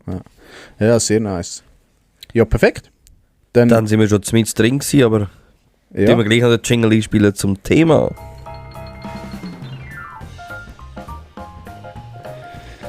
Ja, so Dani, wenn ich jetzt da die Notizen anschaue, die wir für dich gemacht haben, dann muss ich einiges scrollen. Gut. Kannst du dich ein bisschen auf etwas gefasst machen? Dann erzähle ich nichts, dann höre ich mal zu. Nein, es ist so ganz Standard. Stell dich doch nochmal schnell vor, wie bist du zum Fischen gekommen? Vor allem, wenn auch viele schon wissen, wie ist das mit Westing zustande gekommen. Genau. Ich glaube, das ist die Frage, die du ganz sicher musst beantworten. Das Alter ist mir gleich, ob du das sagst oder nicht. Überlasse ich dir. Aber stell dich doch vor. Also, ich bin der Dani Odermatt, ich bin 31, ich komme aus Ennenbürgen, Kanton Nidwalden. Das liegt direkt am Vierwaldstätter See. Das ist auch mein Hausgewässer, Vierwaldstätter See. Ich bin auch sonst an vielen Seen unterwegs, auch viel im Ausland. Ich gehe gerne ein bisschen rumreisen, neue Gewässer erkunden. Und ja, Fischen seit 5-jährig. Es fischt niemand in der Familie. Ich habe einfach mit 5-jährigen Fischrouten gewünscht. Und seitdem haben sich die Eltern immer gefragt, wieso bringen wir den an keinem Gewässer vorbei, ohne dass der irgendwie reinschaut. Ja, es haben mich einfach gepackt, und obwohl niemand fischt in der Familie. Und ja, ich habe immer gesagt, als ich meine Lehre angefangen habe als Automech, habe ich immer gesagt, ich will eigentlich Fischer werden. Berufsfischer oder Fischwirt. Und ja, habe ich gesagt, du, schau, ich muss mal einfach eine Lehre abschließen, weil Fischer ist relativ schwierig da zum Lernen. Ja, und dann habe ich die Lehre abgeschlossen, dann habe ich mal ein bisschen rumgeschaut wegen einer Fischwirtausbildung. Und ich dachte, ja, ist auch eher schwierig. Ja, und irgendwann habe ich Stelleninserat gesehen, Fischerparadies Lungern sucht einen technischen Mitarbeiter. Ist nicht nur jetzt Verkauf oder so, sondern auch technisch, also Betriebsunterhalt und alles. Ja, dann bin ich zu meinem Chef gegangen und gesagt, ich brauche ein Arbeitszeugnis. Dann hat er mich angeschaut und gesagt, ich habe das Inserat heute Mittag gesehen, ich habe genau gewusst, dass du kommst fragen. Ja, dann habe ich mich beworben Da bin ich der erste technische Mitarbeiter vom Fischerparadies Lungern. Das ist jetzt auch schon 10 Jahre her. Dieses Jahr mein 10-Jährige im August gehabt. Gratuliere. Danke. Und ja, jetzt seit 5 Jahren bin ich Geschäftsführer. Ich habe von meiner Vorgängerin die Geschäftsführung übernehmen. Ich bin angestellter Geschäftsführer.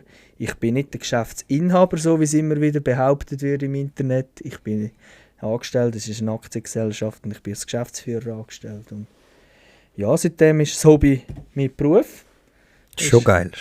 Ist sehr geil. Ist auch nicht immer einfach, aber ich muss sagen, ich glaube in diesen 10 Jahren, das kannst du einer Hand abzählen, Tage, wo es mich angekackt hat, zu arbeiten. Und ich arbeite auch Wochenende, wir haben Samstag, Sonntag off, ich arbeite sehr viel am Wochenende, habe natürlich auch viel zurückstecken. Vorher habe ich immer gesagt, ich will nie am Wochenende arbeiten, aber für das macht man das gerne. Aber ist es nicht auch schwierig, wenn du das Hobby zum Beruf machst, dass du dann gleich noch die Freude am Hobby hast, sag ich jetzt mal. Weißt du, das gleich immer noch als Hobby betrachten? Die Frage wird mir sehr viel gestellt. Hast du noch Lust zum Fischen? Und ich muss ehrlich sagen, ja, wenn ich den ganzen Tag über das Fischen schnurre, dann habe ich mir aber richtig Bock zum Fischen gehen. Ich muss aber sagen, ich bin jetzt nicht der Forellenfischer, der jetzt am Lungersee steht.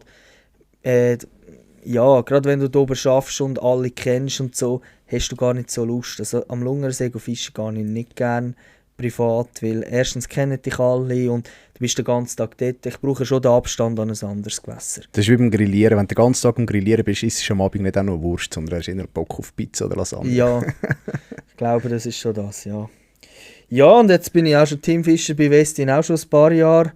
Ja, wie ist das entstanden? Das ist jetzt eine gute Frage, da muss ich zurück überlegen. Ja, ich habe einfach gefischt, habe Fisch gefangen, habe halt Produkte von Westin ein bisschen gepusht, habe die immer markiert. Und es hat in der Schweiz 2 Westin-Teamfischer gegeben, das ist der Manu und der Kevin gewesen. Die sind beide aus dem welschen Raum. Ja, und irgendwie haben mich der Manu dann mal angeschrieben, das war damals sozusagen der Teamchef von dem 2-Mann-Team. Und hat gesagt, wir suchen eigentlich noch jemanden im deutschsprachigen Raum und du machst guten Content, aber bist jetzt nicht so der aufdringlich. Weil, gell, ich habe es eine Zeit lang gesehen, als ich bei Westin auch Social-Media-Kanal verwaltet habe. Hey, jede Woche kommt irgendeine Anfrage von einem 14-Jährigen, der 3 Egli gefangen hat und sagt, hey, ich will Teamfischer werden. Also, ja, mir wäre es nie ein Sinn kommen, irgendwo anfragen. Ich würde mich auch jetzt noch schämen für das. Also, ich würde nie jemanden anschreiben, könnt ihr mich unterstützen. Und ja, das hat dann, habe ich gesagt, ja, mal, können wir machen. Da bin ich zuerst Ambassador gewesen. Das ist eigentlich so ein bisschen die Vorstufe. Du bist nicht offiziell Teamfischer, sondern einfach Ambassador. Und dann bin ich irgendwann Teamfischer geworden.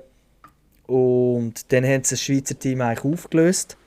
Also sprich Deutschland, Österreich, Schweiz zusammengenommen. Und jetzt ist es auch professionell. Also der Marius, der jetzt auch im YPC war, das ist Content Social Media Manager und der ist wirklich, oder Marketing Manager, der ist wirklich angestellt für den deutschsprachigen Raum das Marketing zu machen. Und das hat sich jetzt auch viel verändert, oder? Ist auch für uns als Teamfischer jetzt. Also wir haben auch Verpflichtungen, wir müssen auch gewisse Sachen machen. Aber es ist alles noch auf freiwilliger Basis, das ist auch noch cool. Also, aber ich muss natürlich schon, wie mehr das ich mache, desto mehr komme ich dann auch über dafür. Ich habe jetzt nicht irgendwie ein Einkommen durch das, gar nicht. Du wirst halt ein bisschen unterstützt mit Material und kommst immer wieder cooles Zeug über zum Testen. Aber musst halt auch liefern. Musst liefern, ja. Ist auch nicht immer einfach. Also ich sage jetzt eben, Fischbilder, ich meine, ich fahre einfach das, was ich fahre. Ich gehe jetzt auch nicht beschissen und machen. Und schöne Produktbilder, das kannst du immer mal machen, wenn du am Wasser bist. Mit der Zeit kommst du für das ein bisschen ein Auge über, das alte Bait mal schön herleist und 2 Fotos machst, das ist nicht viel Aufwand. Und dann machst du es automatisch, oder? Genau. Du machst automatisch, wenn du ans Wasser gehst, dann machst du, ob du es jetzt gerade brauchst oder ob du es erst in einer Woche 2 brauchst, ist dann völlig irrelevant. Wichtig ist, Genau. du hast mal einen gewissen Stock. Genau. Oder? Und es ist auch so, Westin ist jetzt für mich eine Marke, wo ich wirklich durchs Bank fischen kann. Ich habe immer gesagt, ich will nicht irgendwie einfach, dass ich gesponsert bin von irgendwo, einfach etwas fischen und dann wieder wechseln, wie es gewisse alle 2 Jahre machen. Das kann ich nicht, ich stehe hinter Westin zu 100%. Entweder fische ich das oder dann bin ich halt nicht mehr gesponsert, wenn ich anders will fischen. Also das ist mir eigentlich gleich. Ja. Fischst du gleich noch andere Köder?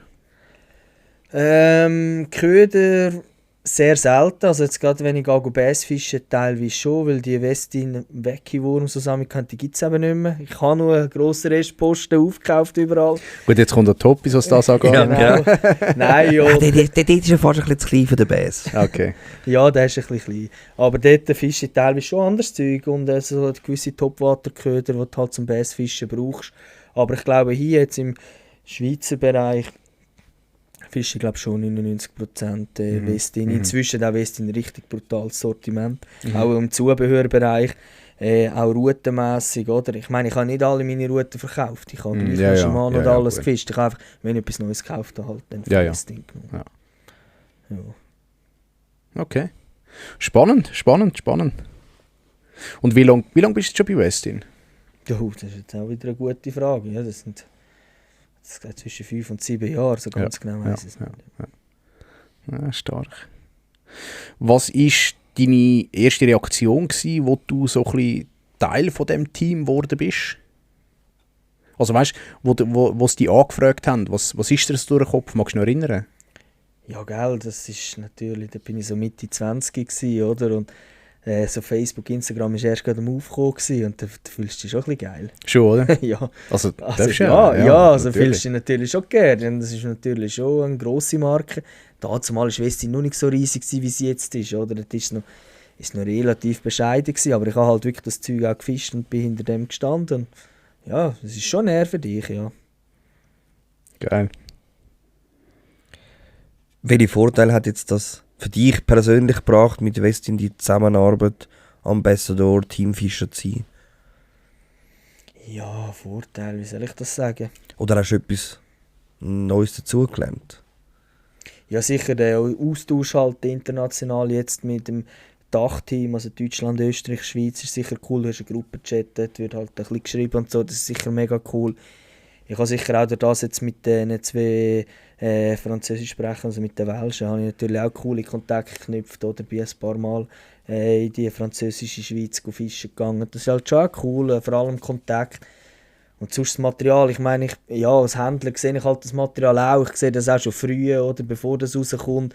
Also ich habe teilweise auch gewisse Produkte als Händler wahrscheinlich schon vorher gesehen als Teamfischer. Jetzt inzwischen ist es besser geworden, aber früher war es so gewesen. Also die Teamfischer haben später Bescheid gewusst als die Händler.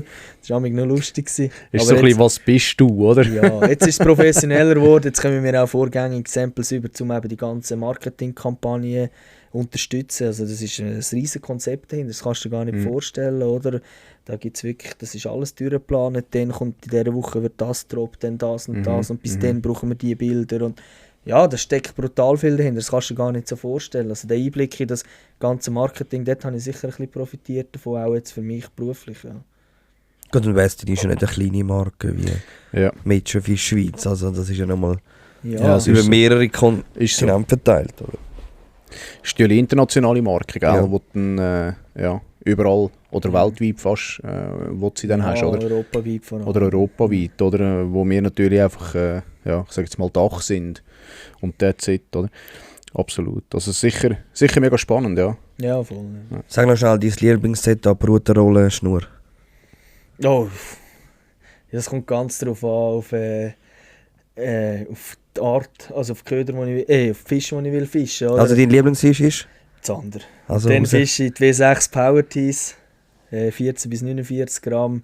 Schnur gibt es jetzt noch nicht so lange von Westin. Da gibt es eine so Coastal, W10 Coastal, die ist so ein bisschen bläulich, die ist beschichtet, die ist richtig geil. Die fische ich gerne. Und Rollen bin ich eigentlich Shimano-Freak, also ich fische eigentlich fast nur Shimano-Rollen. Vielleicht kommt da von Westin irgendwann mal etwas, wer weiß. Und auf Hecht? Auf Hecht darf ich nicht sagen. Das ist die einzige Route, die ich nicht Ja, gut. von Ist ja- Westin ist ja auch nicht fische. schlimm, Mal, ist ich ja auch darf nicht sagen. schlimm, ist ja auch nicht Also schlimm, die also weißt du Westin schon. Big Bait Routen, die sind in meinen Augen alle zweich. Kommt hoffentlich jetzt ja auch mal etwas Neues, aber dort fische ich Sencro. Das ist für mich halt die Routenbrand im Hechtbereich. Für mich die einzige Brand, die richtig geile Hechtrouten macht.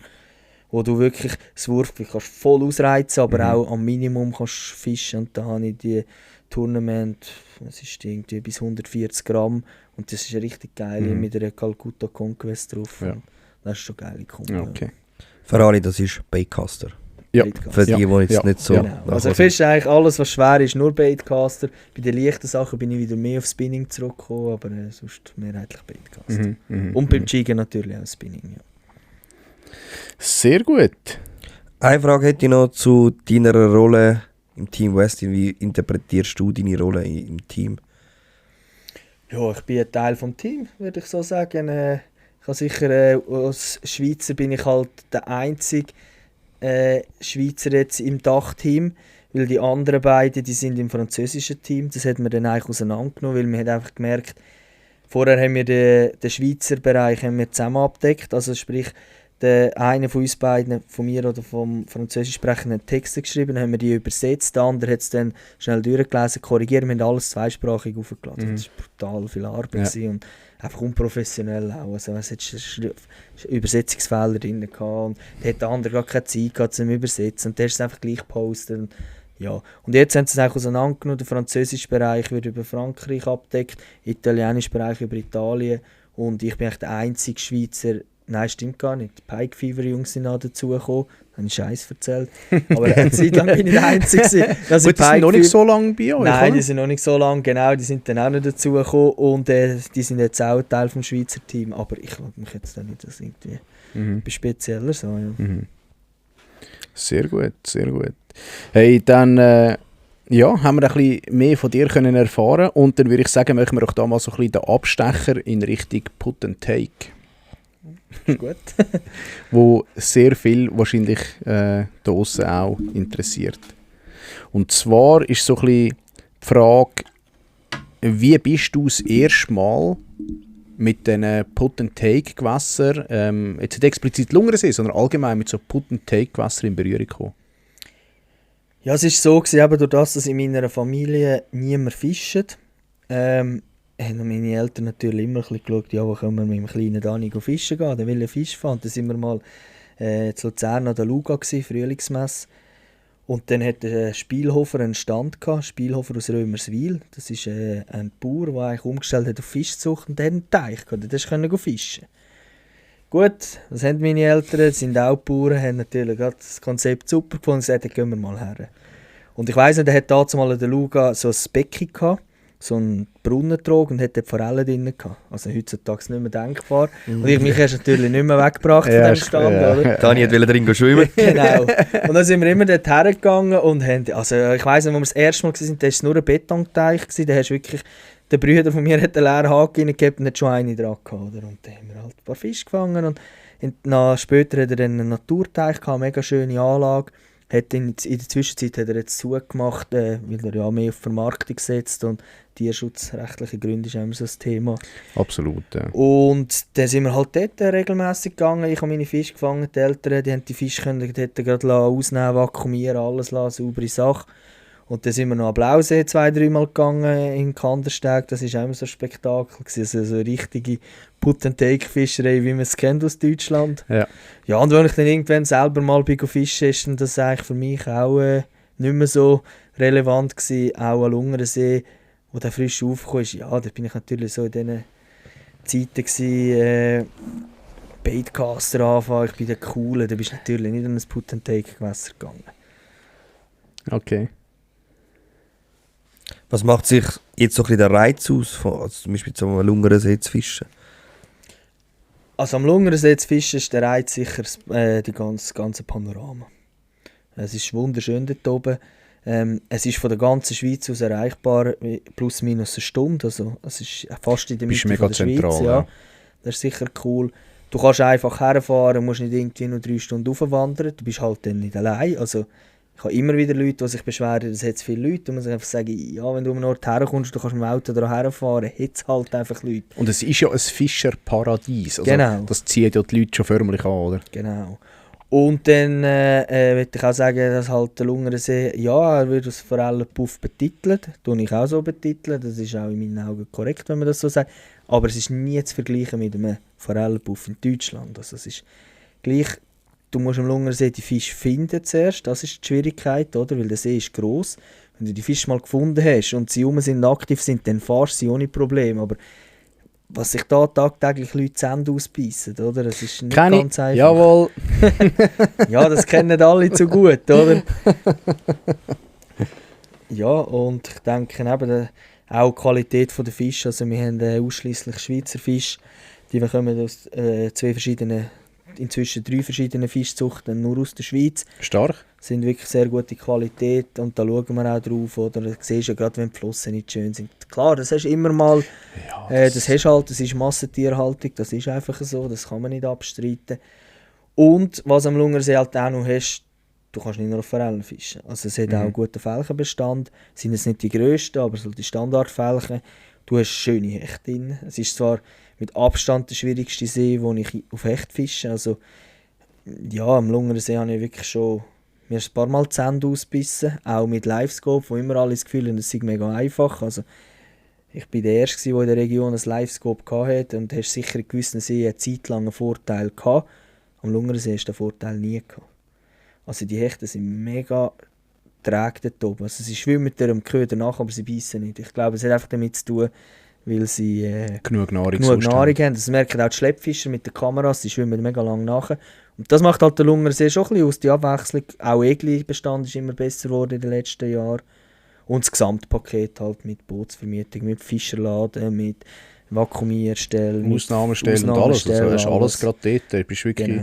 kannst auch bröteln, haben wir auch schon gemacht. Wo Genau. ich mit dem Götti-Bubbi fischen, sind wir rauf, haben wir den Einweg, also haben wir einen Holzkohlegrill mitgenommen, so einen kleinen Kugelgrill, haben brötelt, haben wir einen Fisch gefangen, haben den natürlich gemacht mit Hörtöpfchen, wunderbar gewesen. Für den Götti-Bubbi war ein riesen Erlebnis gewesen, also wirklich mega cool. Ja. Also wir haben auch 7 Grillstellen um den See, die kann man benutzen, die Genau. haben auch Holz, wird immer aufgefüllt von uns. Also musst du nicht Einweggrill mitnehmen.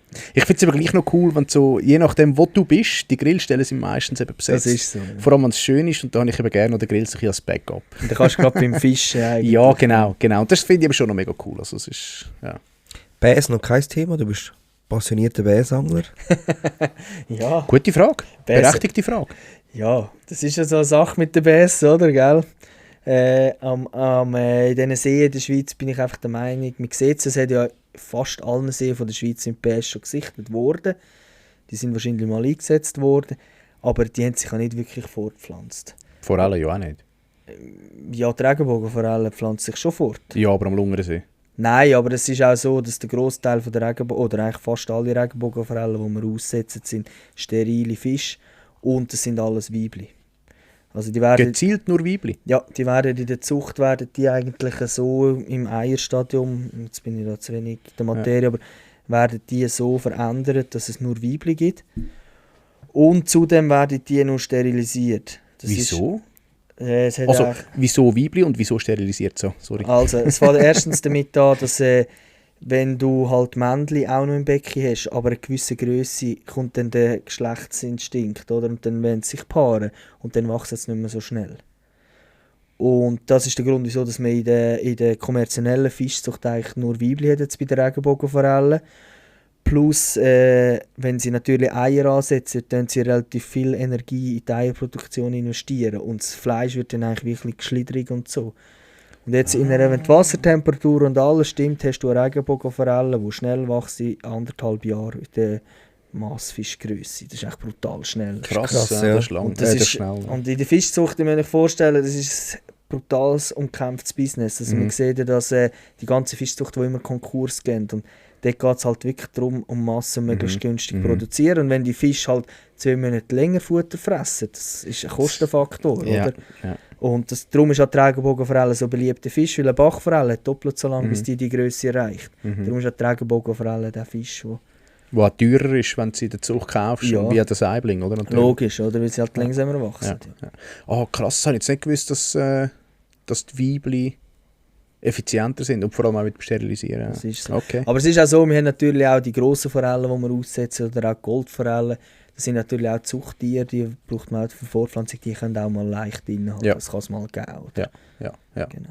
Habe ich jetzt ein bisschen verschlafen, aber haben wir eine Antwort bekommen, warum noch kein Bass? Nein, eigentlich nicht. Gell? Also eben bei der BS, ich glaube eben in den Schweizer Gewässern, bis auf ein paar Ausnahmen, können sie sich wahrscheinlich nicht durchsetzen. Vor allem hat man am Lungersee in den 80er Jahren auch das andere eingesetzt, so wie man es auch am Sarnensee und am Altnachersee gemacht hat. Das war der Kanton, der das gemacht hat. Sahnensee Altnachers hat sich der Zander durchgesetzt, oder hat sich einmal können halten, so muss ich sagen. Und am Lungersee sind nie mehr Fische gefangen worden. Also der Berufsfischer hat 2, 3 grosse gehabt, aber die haben sich nie fortgepflanzt. Hat es am Lungersee Berufsfischer? Früher gehabt, ja. Echt? Der Lungersee ist vor 40 Jahren ist das, schon das Fischerparadies gewesen, mal. Das war der See zum Felchenfischen. Also wenn ihr mal so 60 plus fragt, Pescano, Fischerdorf, Lungern, das kennen alle. Ach, krass. Das hat Felchen, das klopft und tätscht dort oben. Okay, spannend. Und eben darum glaube ich, wenn sich der Zander nicht durchsetzen kann, auch von der Temperatur an der Bass, wird sich nicht... Und wir dürften sie auch nicht einsetzen, das fängt schon bei dem an. Wieso nicht? Wieso darfst du einen Regenbogen einsetzen, wenn du Bass nicht darfst? Für die Regenbogenforellen müssen wir alle 5 Jahre beim BAFU wieder eine Bewilligung einholen. Was können wir kontrollieren wegen dem Abgang? Und Ja, nicht unbedingt das, aber du hast immer wieder Auflagen dieser Bewilligung. Lungersee ist so ein bisschen das Thema, weil es ein Amphibienschutzgebiet ist. Gibt es immer so ein bisschen Reibereien mit den ganzen Amphibien. ja, okay, ja, gut. Ding. Ja, Und nein, also du darfst natürlich nicht einfach Fische einsetzen in ein Gewässer. das ist schon klar. Du musst die Vorgaben musst erfüllen. Ich habe mal einen Weiherpachter gehabt. Und dort haben wir natürlich auch die Vorgaben müssen erfüllen. Oder? Also wir haben schlussendlich Regenbogenbach vor allem Saibling haben wir drin gehabt. Und der Bass ist ja als invasiv eingestuft in der Schweiz. Und Ja. du musst sogar jeden entnehmen, den du fährst. Also, das ist Wir haben diskutiert mit dem Fischereiaufseher wegen Wels einsetzen. der Wels ist glaube ich, nicht invasiv gemäß Bundesgesetz. Aber der Wels ist als nicht einheimisch deklariert. Ja, nicht einheimisch und invasiv sind 2 Paar Schuhe. Gut, das stimmt. Ja, Der Zander ist stimmt, auch ja, das nicht stimmt. einheimisch. Stimmt. Und der Regenbogenforelle ist einfach auch nicht einheimisch. Ja, Wenn es stimmt. invasiv wäre, dürftest du es nicht einsetzen. Ja, das oder? stimmt. Richtig, ja. Und es ist ja auch immer die Diskussion eben mit der Regenbogenforelle, auch in den Fliessgewässern, dort darf sie halt nicht, aber da gibt es ja vielleicht auch Lockerungen jetzt. Ja, hoffen wir es. Ja. Okay, was für eine Fischermethode empfiehlst denn du am Lungersee zu der jetzigen Jahreszeit vor allem und aber auch so ein bisschen eine allgemeine? Also schau, die Frage, eben, die höre ich ja jeden Tag 100 Mal, darum kann ich die ganz einfach beantworten. Zapfen, Bienenmann, der zieht immer. stimmt nicht, habe ich auch schon geschneidert. Nein, Next. Nein. das sage ich, wenn mir das einer sagt, dann habe ich natürlich eine andere Antwort auf Lager. Du kannst mit 2 Routen fischen. Du rührst eine Zapfen Bienenmad aus und eine fischst ein Spoon oder einen kleinen Bob. Bienenmaden auf Grund. Ja, Grund ist im Lungersee nicht so effektiv. Also es ist so, aktuell stehen die Forellen sehr tief. Jetzt sind sie zwar langsam am Raufkommen, aber jetzt in den Sommermonaten sind sie so zwischen 15 und 20 Meter gestanden. Also, oder 10, 20 Meter überhalb von 10 Metern musst du gar nicht fischen. Und darum kommst du eigentlich fast nicht um einen Zapfen herum. Also, auch wenn wir jetzt rausgehen mit Kunden, Guidings oder so, oder wenn ich jetzt mal mit Kollegen rausgehe, ich würde Zapfen fischen. Jetzt kannst du auf 15 Meter einstellen, Ja, ein Bötchen runterladen, dann fängst du die Fische easy, aber oben, oder auch mit Spinnfischen, mit Absinken und Spirulino. Es funktioniert, wenn du es richtig im Griff hast, aber da musst du dich schon recht konzentrieren, dass du immer wissen, wieder wo die du bist. gleiche Tiefe findest, oder? Das ist die Schwierigkeit. Welcher Köder hat dich bis jetzt am meisten überrascht? Also jetzt auf Forellen am Lungersee, oder? Ja. Ja, der Köder, der mich am meisten überrascht hat. Da habe ich natürlich schon ganz viele lustige Sachen gesehen am Lungersee. Also zum Beispiel die Elektrowobbler, die du auf AliExpress kannst bestellen, die du am Kreis umkreisen, irgendwie unten am Zapfen. Oder was ich letztes Mal wieder einmal gesehen habe, im Winter war einer, der Zapfen hatte und einfach unten einen Twister gemacht hat. Das siehst du noch etwa die. Der rührt jetzt einfach raus. Und es hat natürlich ein bisschen starke Quellen, der Promptoforellen gefangen. Oder? Stark. Ich habe das am Greifensee mal gesehen, als ich im Greifensee fischen. Irgendjemand hat mir doch das gerade letztens erzählt. Habe ich Hast du gesehen, dass einfach? einer am Zapfen so einen ich glaube ein Jetties war es, so 15 cm, aber am Zapfen rausgerührt hat, am Schilf zu. Das siehst du viel. Hey, Aber die meisten machen es einfach, weil sie nicht wissen, wie man so einen Gummifisch anbietet. Also, habe ich auch das Gefühl. Ich bin mir aber Ja. nicht ganz sicher, ob der sagt, hey, von der Welle her ist der wie ein totes kann sein. Fischli, halt ohne Flavor vielleicht, oder vielleicht hat er nicht geflavored, ich weiß nicht. Aber ich bin gerade ein bisschen... Ja. ja, und du siehst natürlich so viele lustige Sachen den ganzen Tag und du hörst so viele Theorien, also da habe ich schon wirklich manchmal geschmunzelt. Aber ich sage immer, wenn die Leute fangen damit, ist schon gut, sicher, oder? wer fängt, hat recht. Ja, genau. Ja. Gut, und uns überrascht, oder mich überrascht immer wieder, dass mega viel trotzdem nicht wissen, wie man jetzt einen Knoten macht oder wie man zum Beispiel das Carolina bindet oder so. Ja. Also Nachfrage, obwohl, das haben wir ja schon mal im Podcast, obwohl ja überall Videos vorhanden sind oder irgendjemand das erklärt, die Leute wissen es immer noch nicht in Anführungszeichen. Ja. oder? Ich habe das Gefühl, es gibt fast zu viele Videos. Dass du gar nicht mehr kannst zurechtfinden in dem Videowald, meinst du? Genau, dass du Ja. gar keinen Bock mehr hast. Jetzt gehst du ein, wie bin ich an Carolina Rig, da kommen 300 Videos, das scheisst sich doch an. Darum, was ich jetzt auch feststelle, wir haben jetzt etwa seit rund 2 Jahren haben wir Jäger im Sortiment. Ja. Und ja, am Anfang hatte ich ein bisschen gespaltene Meinung über Jäger. Ja, die Werbung ist mir hure auf den Geist gegangen auf Social Media. Ja. Aber das ist ja auch wieder das Marketing, oder, wo wir vorher schon drüber geredet haben. Und wir verkaufen das brutal, also die Carolina Rigs und so. Die kaufen sogar Leute, die könnten binden, aber sie sind zu faul. Ach krass. Ich kenne auch so einen. Ich habe so einen im Team, der sagt, schieß mich als Carolina Rig zu knüpfen. Ja. Ich nehme es lieber Hey, von der... Ich könnte dich nicht vorstellen, aber ich muss jetzt sagen, als ein Dropshot-Trick binde ich selber keins mehr.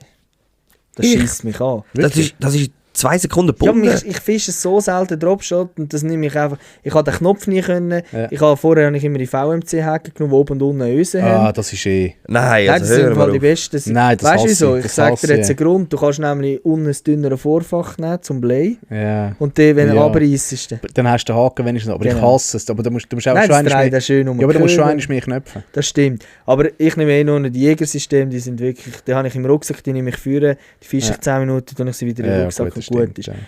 Nein, und jetzt habe ich auch festgestellt, der Trout Go Kit, der ist Jäger immer gekommen und hat gesagt, du, bei euch würde das sicher ziehen, oder das ist wirklich die Box, da hast 4-5 Spoons, Löffel drin, du hast eine Rute, eine Rolle mit geflochtener Schnur und du hast ein vormontiertes Vorfach, das kannst du auch bei ihnen so bestellen. Es ist einfach ein Stück Flugcarbon mit einem Snap dran und hinten ein Ringli. Und ich dachte, mein Gott, wer braucht denn so etwas? Und der hat mich überschnurrt, der Jonathan, er ist ein guter Geschäft. Und ich gesagt, komm, nimmst dich mal bei dir in den Laden, die laufen. Dann habe ich gesagt, schau, ich stelle es rein. Wir tun es aber nicht aktiv bewerben, weil ich will eigentlich nicht die Leute mit so Fertigsätzen abhandeln. Ja, oder? ja. Gut. Das ist, glaube ich, 2 Wochen gegangen, habe ich wieder 10 Stück nachbestellt. Hey, die haben wir in den Laden reingestellt, die Leute sind reingekommen und gesagt, oh geil, das ist das, was ich auf Instagram gesehen habe, Jäger, ja, da gut, dann... Marketing. Ja, wirklich. Und wir haben jetzt auch eine Aktion mit ihnen. Also wenn ihr online den Trout Go Kit bestellt, kommen wir einen Gutschein über für ein Tagespatent am Lungersee. Und dann siehst du, wie viel Rücklauf das wir da haben. Das ist Ja. brutal. Also, und das ist genau, die haben nichts neu erfunden, Ja. aber die haben genau das Problem gelöst. Und ich glaube, das ist auch längerfristig noch etwas, wo viele noch daran arbeiten könnten, einfache Sachen, wie mit diesen Chick-Köpfen, die wir vorher gesagt haben. Einfach die einfachen Probleme, die grosse Masse hat. Oder? Du musst nicht auf Freaks schauen. Die Freaks haben eh schon alles. Du musst auf die schauen, auf die Anfänger. Auf die Anfänger, genau, das ist so, ja. Das ist so. Welche Fischart am Lungersee fasziniert dich am meisten und warum? Du hast ja vorher gesagt, der Lungersee hat ja mehr als ein Fisch, also gibt ja nicht nur die Regenbogenforellen. Übrigens werden ja auch Bachforellen zum Teil gefangen. Ja, es kann mal geben, dass die von den Bächen oben runterkommen. Und am Lungersee ist es so, die Bäche, die rundherum sind, die werden auch teilweise vom Kanton noch besetzt mit Brütling. Und wenn die runterkommen, die kommen nicht mehr rauf. Jetzt gerade da im Campingplatz oben, der ist betoniert unten. Und ich habe auch schon gesehen, gerade im Sommer, wenn es trocken ist, dass die halt unten mega viele Bachforellen sind. Ja, und dort ist ja abartig, was dort für eine Versammlung gibt. Auch nicht mehr. Es war früher schlimmer, gewesen, weil früher ist halt der Lastwagen dort hergefahren, in den Anfangsjahren nicht alle Fische dort rausgerührt. Jetzt werden die auf dem See verteilt und so, darum ist es jetzt nicht mehr so extrem. Ja, es ist abartig, was dort an Leute an mich stehen. Aha, Wenn das das Wasser ein bisschen runtergeht, weißt du, Ja. hey, dann stehen dort hinten beim Camping zu, stehen Leute. Ich habe das Kajak mal frisch gekauft, da bin ich auch in den Lungersee gegangen und gefunden, ich will endlich mal auf das Kajak fischen, weil auf der Reuss hast du noch nicht dürfen und Zürich ist ja eh katastrophal für Kajak, da bin ich dort hinten, in den Lungersee, eingewassert, hey, dort, wo der Bach hier kommt, das ist abartig, hat wie eine Mulde gegeben, im Sand rein vom Bach und Leute sind dort gestanden, also fast Meter, also fast Schulter an Schulter und haben dort ihr Zäpfchen reingehabt. Nein, wie die Hühner auf dem Stängel. Ja. Aber Das ist auch noch ein guter Punkt, das ist auch noch etwas, was der Lungersee ausmacht, du kannst das ganze Jahr fischen. Also Ja. wir haben im Dezember 3 Wochen Betriebsferien ja, genau. und sonst kannst du das ganze Jahr fischen. Ich glaube, das hebt uns natürlich von vielen Seen ab. Mhm. Und gerade im Winter ist es halt schon noch praktische Fischerei, mal zwischendurch ein paar Forellen zu zupfen. Jetzt zurück zu den Ja, sorry, Bachforellen, schon wieder abgeschweift. Ja. Nein, Aber welche die Fischart? Und die Bachforelle gehen dann in den See, oder? Und was passiert mit einer Bachforelle, wenn sie lange im See bleibt? Sie wird zu einer Seeforelle. Das wissen ja viele nicht. Genetisch ist das der gleiche Fisch. 1 zu 1, ja. Und jetzt ist vor etwa 3-4 Jahren ist eine 82er Seeforelle gefangen worden, etwa vor 5 Jahren eine 93er. 93er ist beim Hechtschleppen gefangen worden, der Tiefe. Und die 82er Seeforelle ist im Winter beim Spoonfischen am Ufer zu gefangen worden. Und da frage ich mich schon, wie wird so eine Forelle, die ist nicht besetzt worden, so gross und wird, es ist ein brutaler Fischereidruck dort, oder? Wie kann die so lange überleben, ohne dass die gefangen wird? Und plötzlich beißt sie in einen kleinen Spoon rein, hat noch 2 Fälchen im Bauch ausgewachsen und frisst einfach nur so einen kleinen Spoon 2 Meter vom Ufer weg. Der Dessert.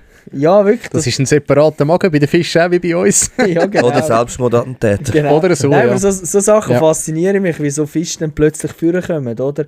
Oder auch eben der Hecht, wie ich vorher schon gesagt habe, fasziniert mich einfach, weil er relativ schwierig zu fangen ist im Lungersee. Aber es hat einen guten Hechtbestand, es hat grosse, vor allem dicke Hechte drin. Woher weißt du, dass du einen guten Hechtbestand hat? Also weißt du, sie sind schwierig zu fangen, es werden nicht viel gefangen. Woher oder was macht dich so sicher, dass es einen guten Hechtbestand hat? Es gibt da 3 Faktoren. Erstens Livescope. Da siehst du natürlich gewisse. Da gibt es aber Tage, da findest du keine einzige Hecht. Da gibt es Tage, da findest du viel Hecht, aber fast nicht. Dann der zweite Faktor ist im Frühling, wenn es leichen. Also am Lungersee sind die Hechte speziell. Normalerweise leichen die Hechte so im April, je nachdem im Mai.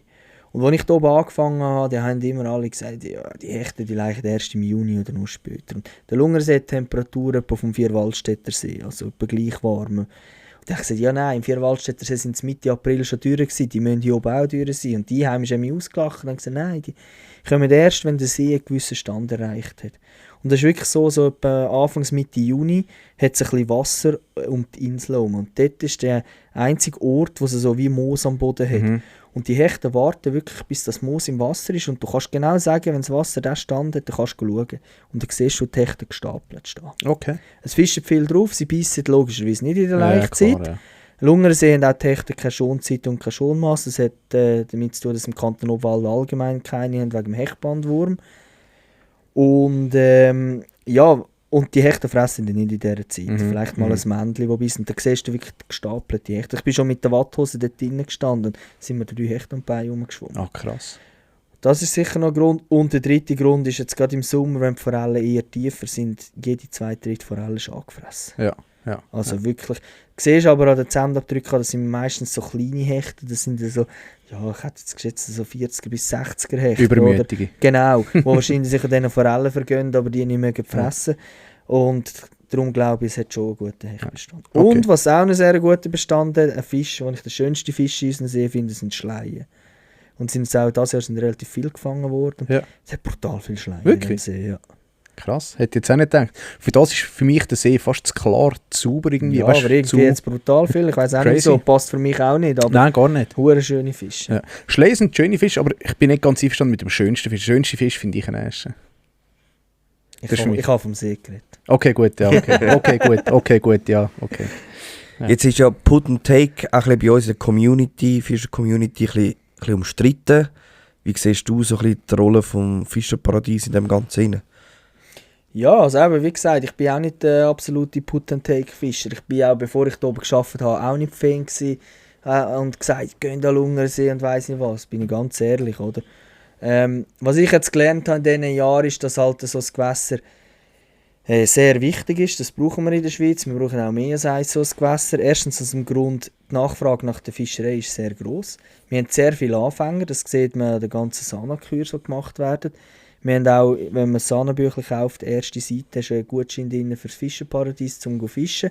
Und dann sehen wir auch, wie viele möchten Sana kommen. Viele möchten Sana, kommen eine Woche später zu uns auf fischen. Dann finden sie etwas, die Leute haben Freude bleibt. Die dann irgendwo, ich weiss auch nicht, der Baldeckersee stehen und dort 3-mal nichts finden, die schiessen nachher an. Die packt es nicht.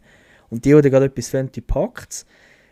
Dann kannst du mal eben, ich meine, ich gehe die mit Leuten fischen, die lernen fischen oder so. Das ist doch schön, wenn du mal dort raufgehst, kannst du etwas fahren, kannst du dann zeigen, wie du einen Fisch korrekt töten und alles. Wie kann man den zubereiten oder was auch immer. Das ist sicher wichtig und es entlastet einfach auch Gewässer. Also jetzt gerade im Kanton Obwalden, da hast du, die Bäche sind alle ein Patentin oder auch im Kanton Bern. Und gerade der Kanton Obwalden spürt das schon. Also gerade die Älteren, ich sage jetzt mal so 70, 80 aufwärts, die nicht mehr so gut zu Fuß sind, die lösen bei uns oben ein Jahrespatent, die sind glücklich, die können ihre Fische fahren. Die lassen dann auch die Fliessgewässer in Ruhe und auch halt die sogenannten Fleischfischer, sage ich jetzt einmal, die einfach wirklich nur auf Beute aus sind. Die kommen halt an Lungersee, die kommen regelmässig, die fangen viel Fisch. Ich will gar nicht wissen, was die mit diesen Fischen machen. Aber ich sage immer, lieber sie tun das am Lungersee ausleben, als irgendwo, wo sie jeden Tag durch den gleichen Bach durchgehen mit dem Würmli und einfach jede Uhr Forelle, die 22 ist, runterknüppeln. Und was auch noch ein wichtiger Aspekt ist, den ich immer wieder höre, auch von Kontakten, die ich habe von anderen Fischerläden. Fischerläden leben im Winter, leben viele Fischerläden ziemlich vom Lungersee, neben der Seeforellenfischerei und so. Aber im Winter wird nicht viel gefischt. Aber dank dem Lungersee können die Leute Zäpfchen kaufen, können Maden kaufen. Und das machen sie, wenn sie im Laden sind.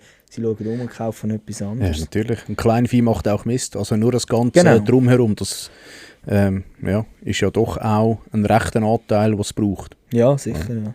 Also ich finde vor allem der spannendste oder der wichtigste Punkt in dieser Sache, finde ich, die Nachhaltigkeit, die sowohl als auch natürlich anschauen kannst, sowohl als, okay, Zucht, vor allem Zucht, oder, die muss irgendwo aufgezogen werden, braucht Energie etc., aber halt auch nachhaltig für unsere heimischen Fliessgewässer, die entsprechend halt eben den Lungersee büssen, was aber auch gut ist, was ja auch wieder eine Nachhaltigkeit ist, aber sie werden nicht leer gefischt, unsere einheimischen Bäche und alles drum und dran. Bei einem Put-and-Take-Gewässer tun wir eigentlich grundsätzlich, oder ist so die Devise, jeder Fisch wird geknüppelt. Darum selber ja Put-and-Take, einrühren, rausziehen. Wie siehst du so die Philosophie? Also sollte jeder Fisch, der gefangen wird, auch entnehmen werden? Oder gibt es auch Situationen, wo Zurücksetzen Sinn macht? Jetzt nicht explizit auf der Lungersee, sondern allgemein, sage ich jetzt einmal, nicht rein C&R, sondern einfach so ein allgemein, ja. Ist ja das auch sehr ein umstrittenes Thema, also das pure Gegenteil. Ja, also eben am Lungersee, Regenbogenforellen müssen wir nicht diskutieren. Jeder, der zurücksetzt, sehe ich keinen Sinn dahinter. Wir haben immer wieder Diskussionen, gerade Junge, oder sehen auf YouTube, hey, es ist cool, Fisch zurücksetzen, oder müssen wir auch. Und dann halte ich da mit meinem Vortrag, oder, und sage, du hast keine Ahnung von der Fischerei, weil wenn du dich damit befasst, dann siehst du ein, dass es null Sinn macht, einen Put-and-Take-See, eine Forelle zurücksetzen über andere Arten. Ich meine, wenn einer sagt, ich will ein 40er-Hechtchen nicht mitnehmen, es gibt keine Entnahmepflicht im Kanton Obwalden, aber es hat einfach kein Schonmaß, dann kann ich den auch zurücksetzen. Gibt es ja keine Entnahmepflicht? Nein, also mir ist es nicht bekannt. Ja. Also ich habe noch niemand gelesen, dass ich sie muss entnehmen muss. Obwohl das immer wieder viele Fischer behaupten, aber nur weil es keine Schonzeit und kein Schonmaß hat, heisst es nicht, du musst sie entnehmen. Drum. Und auch sonst, ich finde es schon wichtig, dass man natürlich Fische, die man zurücksetzen kann, die ökologisch wertvoll sind, dass man die auch wieder zurücksetzt. Es soll aber jedem selber überlassen. Und was mir tierisch auf den Geist geht, ist, wenn nachher Leute, die Fisch mitnehmen, halt vielleicht auch auf Social Media postet, angefickt werden. Lönt doch den, ich meine, wenn einer jede Woche 20, 30 Gegli oder nur mehr in einem Kessel postet, schreibe ich vielleicht auch mal ein negatives Ding unter. Aber wenn dich einer frisch anfängt fischen und halt das 40er-Hechtchen zu Tod schlägt und das Blut verschmiert die Kamera hat und eine scheisse Freude hat, dann lönt doch dem die Freude. Das ist doch schön, oder, wenn er etwas fängt. Und ja, ich glaube, dort müsste man halt mehr auch mit Jahresfangzahlen und so arbeiten, oder? Die Diskussion haben wir auch immer mit den Fliessgewässern, ja 5 Fische pro Tag oder 5 Forellen entnehmen, ist doch zu viel. Gebe ich recht, aber wenn du 3-mal im Jahr gehst fischen und 5 Forellen mitnimmst, finde ich das weniger schlimm als der alte Bäberler, der jeden Tag dort stand halt nur immer 2 mitnimmt, aber halt seine 100 Forellen hat. Diese Leute gibt es in jedem Kanton. Aber da ja Kontrolle in der Schweiz sehr schlecht stattfindet, bringt auch eine Jahresfangzahl nichts. Also wir müssen zuerst mal mit der Kontrolle anfangen, bevor man so etwas machen kann. Und dass wir da anfangen können, müssen wir auch zuerst mal irgendwo noch Leute haben.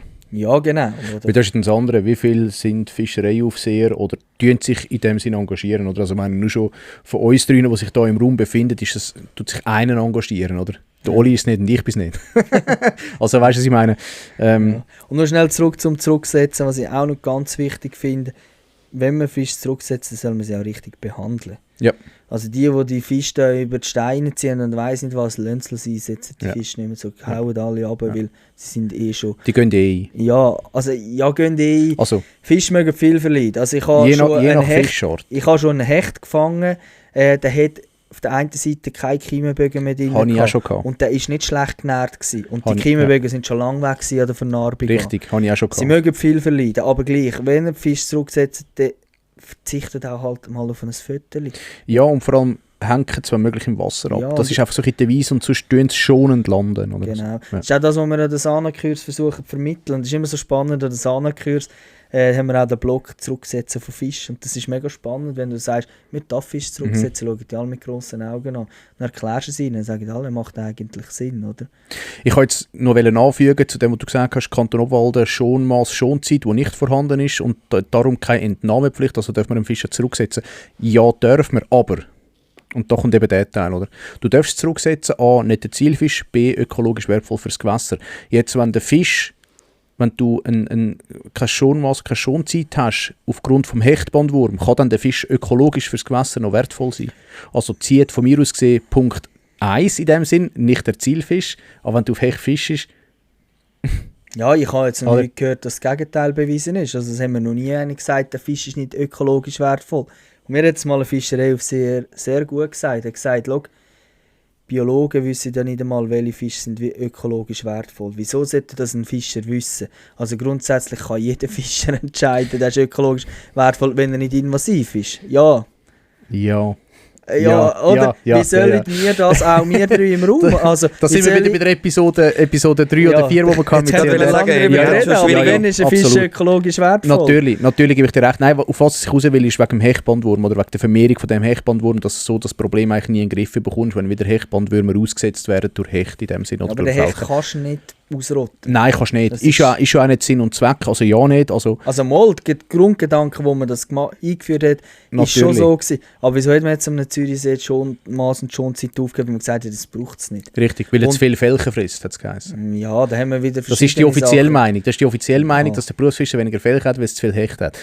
Egal. Ja, langes Thema. Ja, sehr. Wir sind ja schon lange dran. Machen wir weiter. Ich würde diskutiere sagen. gerne darüber, aber nicht heute. Ich habe noch eine Frage, bevor wir zu den Community-Fragen kommen. Ja. Gibt es noch irgendein Projekt, das du schon lange im Kopf hast für den Lungersee, das du unbedingt umsetzen willst? Oh, ja, ich habe ganz viele Projekte im Kopf.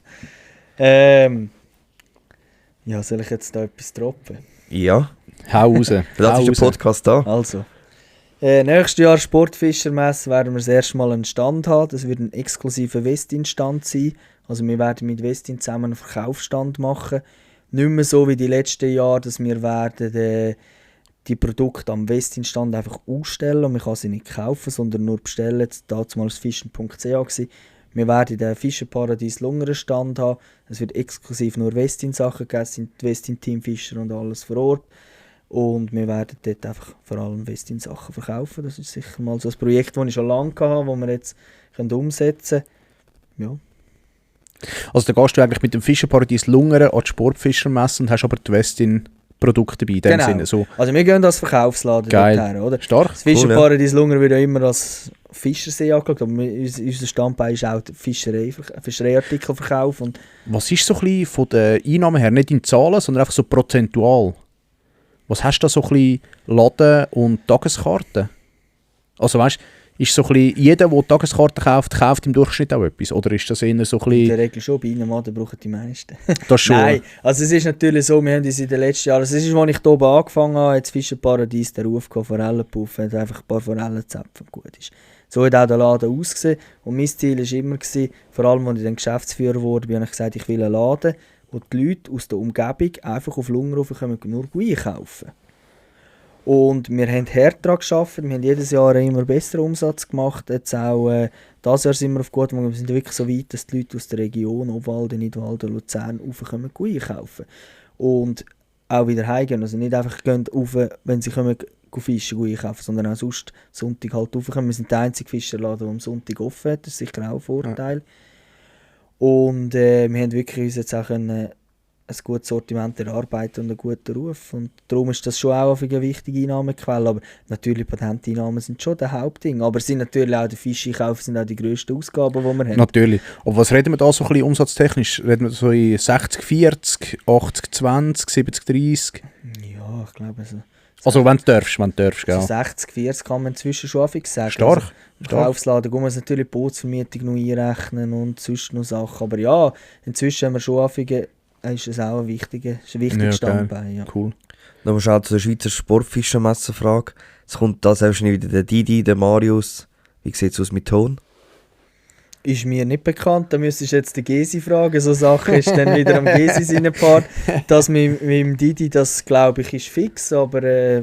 ich habe noch probiert anzuleiten am Gesi, aber das ist, leider... glaube ich, noch in der Ferien. Okay. Nein, er ist wieder zurück. Ist er wieder zurück. Ja. Dann gibt es keine Bilder mehr im WhatsApp-Status. Nein, es gibt kein Foodporn mehr. Ja, schade. Ja, immer Hunger bekommen. Ja. Sali Gesi, ein Gruß übrigens. Ja. Nein, Ton, ich glaube, er war dort mal dran gewesen, aber dort bin ich jetzt nicht verwickelt in die Diskussion. Du kannst das auch nicht irgendwie einfädeln oder so. Ja, habe ich auch keinen persönlichen Kontakt, Okay. also ich kenne ihn persönlich nicht. Nein. Alle kannst du nicht kennen. Nein, das ist natürlich, es kommt natürlich der ganze Aussendienst und alles vom deutschsprachigen Raum und er ist ja für Belgien zuständig, auch im Aussendienst und so. Und das läuft, das Marketing, das ist halt alles. Ja. Sehr gut. Ja, dann würde ich doch sagen, kommen wir zu den Community-Fragen. Viele davon hast du schon beantwortet, aber ich würde sagen, wir gehen noch die durch, die wir sicher noch nicht beantwortet haben oder wo wir nicht mehr sicher sind, ob es schon oder wie es beantwortet worden sind, sagen wir es so. Genau. Gut. Oli, willst du anfangen oder soll ich? Ich fange es an. Der Gut. Marco Jurt will wissen, Öffnungszeiten über den Mittag werden die mal noch erweitert? Nein. Also wir haben sonst schon im Sommer Arbeitszeiten von 10 Stunden und wir haben 7 Tage offen und das ist immer so eine Diskussion, die Stunde über den Mittag, aber den Mittag den nehmen wir uns. Den brauchen wir auch, weil es ist teilweise doch sehr hektisch. Und ansonsten, wenn jemand über den Mittag etwas braucht, einfach am Donnerstag. Nein. Wir haben einen Köderautomat, ihr könnt euch in Bienenmädchen auch über den Mittag einen Köderautomat rauslassen. Und das Patent kann man ja zurückgeben an die Tankstelle. Kann man auch also, online lösen inzwischen. richtig, ja, und alles. also wie funktioniert denn das dort? Online musst du keine Kaution zahlen. Nicht? Okay. Du musst es einfach eintragen und abschliessen dann in dem Nein, musst du auch nicht. Das tut einfach eintragen und fertig. Vielleicht findest du mal noch eine Lösung, dass man aus dem WC kann über den Mittag. Ja, das Gerade ist für halt, die weiblich gelesenen Personen ist, glaube ich, das angenehmer. Das ist so, aber das ist halt gerade baulich ein bisschen schwierig. Ja, das Toi oder so. Und sonst auch Frauen haben bei und können auch huren und gut ist. Egal. Heute Wort Walter will wissen, was läuft an der Molchfront am Lungeri? Also Molchfront in Anführungszeichen. An der Molchfront? Ja, hat er geschrieben. Also ist das auf Milch bezogen? Das oder war wie? keine Ahnung. Mir denkt, du weißt das. Hüttenwart Walter. Hüttenwart Underline Walter. Da kann ich jetzt nicht damit anfangen. Ich weiss nicht, ob das ein Insider ist, aber... Ja, das weiss ich auch nicht. Okay, gehen wir zu der nächsten Frage. Elia Fishing will wissen, wie es in Italien gelaufen ist. Ja, er war ja dabei gewesen, der Double. Ich war mit ihm in Italien gewesen. Dann sind wir zusammen BS fischen. Hast du geschneidert? Nein, geschneidert hast du Nein, wir nicht. haben nicht Gefangen geschnitten, wir hast. haben gut gefangen. Ja. Gut, du auch? Ja, wir haben Es tönt so nach einer Stichelfrage, so ein bisschen à la... wir haben beide gut gefangen. Also. Okay. Der Underline Fishing will wissen, wieso ist der E-Motor abgehakt beim Boot? Merci, Peter. Jetzt sind wir so Warte mal gescheit. Gut. Das haben wir extra nicht gesagt. Also es war Predator-Tour, gell? Wir sind 2 Tage mit Egli am Strageln gewesen. Und wir haben, glaube ich, noch 1 oder 2 Egli gebraucht am letzten Tag.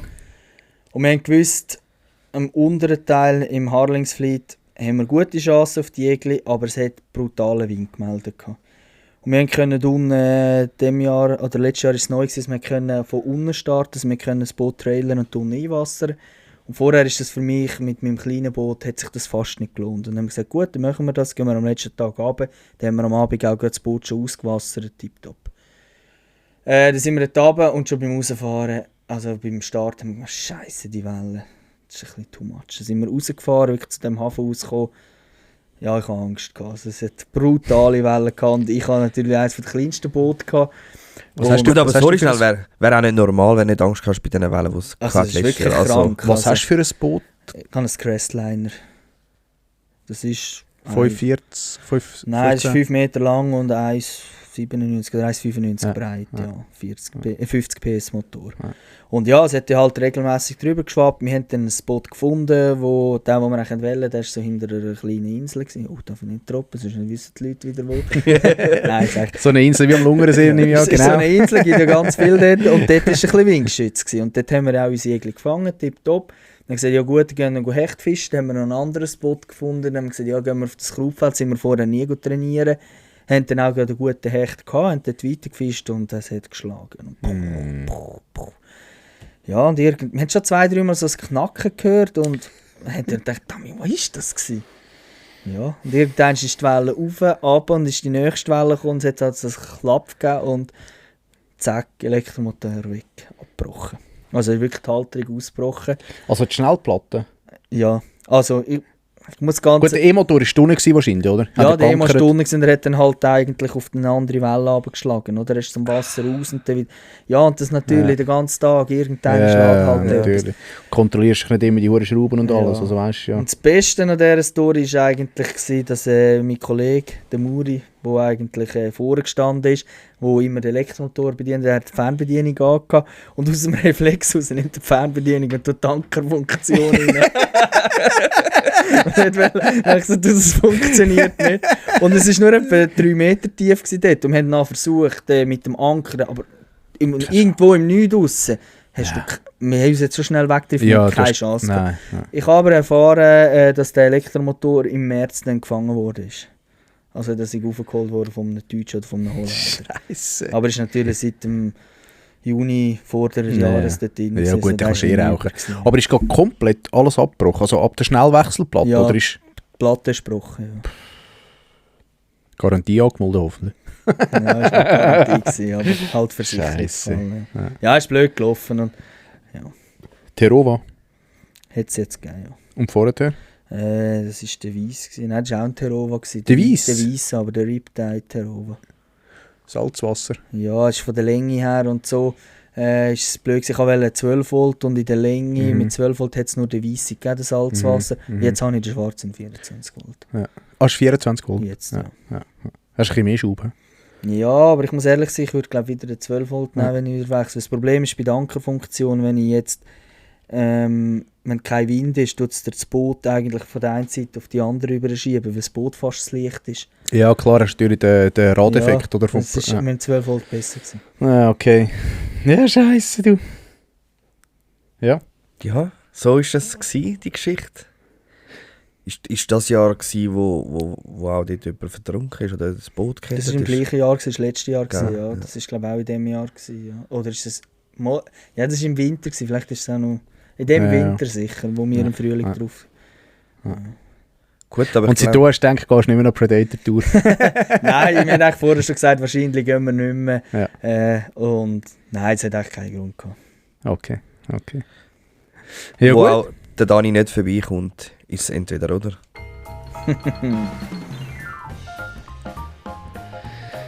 Ja, herrlich. Wir haben 6 Fragen, Dani. Ja, wie immer, wenn ein Gast kommt. Oder? Ja, eigentlich haben wir, glaube ich, 5, oder? Ja, genau. Ah, okay. Aber ich habe gefunden, ich tue jetzt extra noch eine hinzuschreiben. Machen wir eine du, eine ich, eine Ja, du. ja. Fangst du an, Oli? Jawohl. 1,30 Hecht oder 1 Meter Zander? Den 1,30 Hecht habe ich gefangen, also letzten Winter, darum den Meter Zander. Ich habe gemeint, oder bist du knapp am Meter vorbei? 97. Nein. Leider. Scheiße, ja. Bass oder Regli? Bass. Okay. Gut, die Frage hast du fast schon beantwortet. Fischenparadies oder selber fischen? Selber fischen. Wow, du ratterst so durch, als ob du vorbereitet wärst. YPC oder Kanal gratis? Früher Kanal gratis, heutzutage YPC. Obwohl ich muss sagen, es hat mir einfach zu viel so Turniere. Ich habe keinen Überblick mehr. Und YPC schaue ich gerade noch so knapp, aber ja, ein bisschen Mühe. Bootzeit hast du gesehen? Ja, Nein, jetzt gerade Nein, das musst du reinziehen. Hey, das musst du Das geben. geht mir viel zu lang. Alle Ja. sagen, die Episoden sind geil, so lange Ja. mir geht das. Was hast du für ein Auto? Ford Fiesta. Also, und dort hast du ja hinter dem Steuerrad. Wir so eine sollten nicht Ablage. während dem Autofahren... Das sage ich ja nicht, das sage ich nicht, aber ich sage Es auch, ist eine du kannst teure das Handy- Sache, ich rede aus Erfahrung. Du mich jetzt nicht für Sachen anstiften, die teuer sind. Siehst du mein Also, Bildschirm, das ich neben Es dran habe, kostet, es kostet über 1000 Franken. Nein, wirklich? Ja. Ja, aber du hast sie in der Hand gehabt, oder? Ja. Ja, eben, siehst du. Und weißt du, beim Bild, beim... Nein, ist gut. Lassen wir das weg. Ja, ist gut. Letzte Entweder-oder-Frage von meiner Seite. Saibling am Bergsee oder Zander im Mittelland?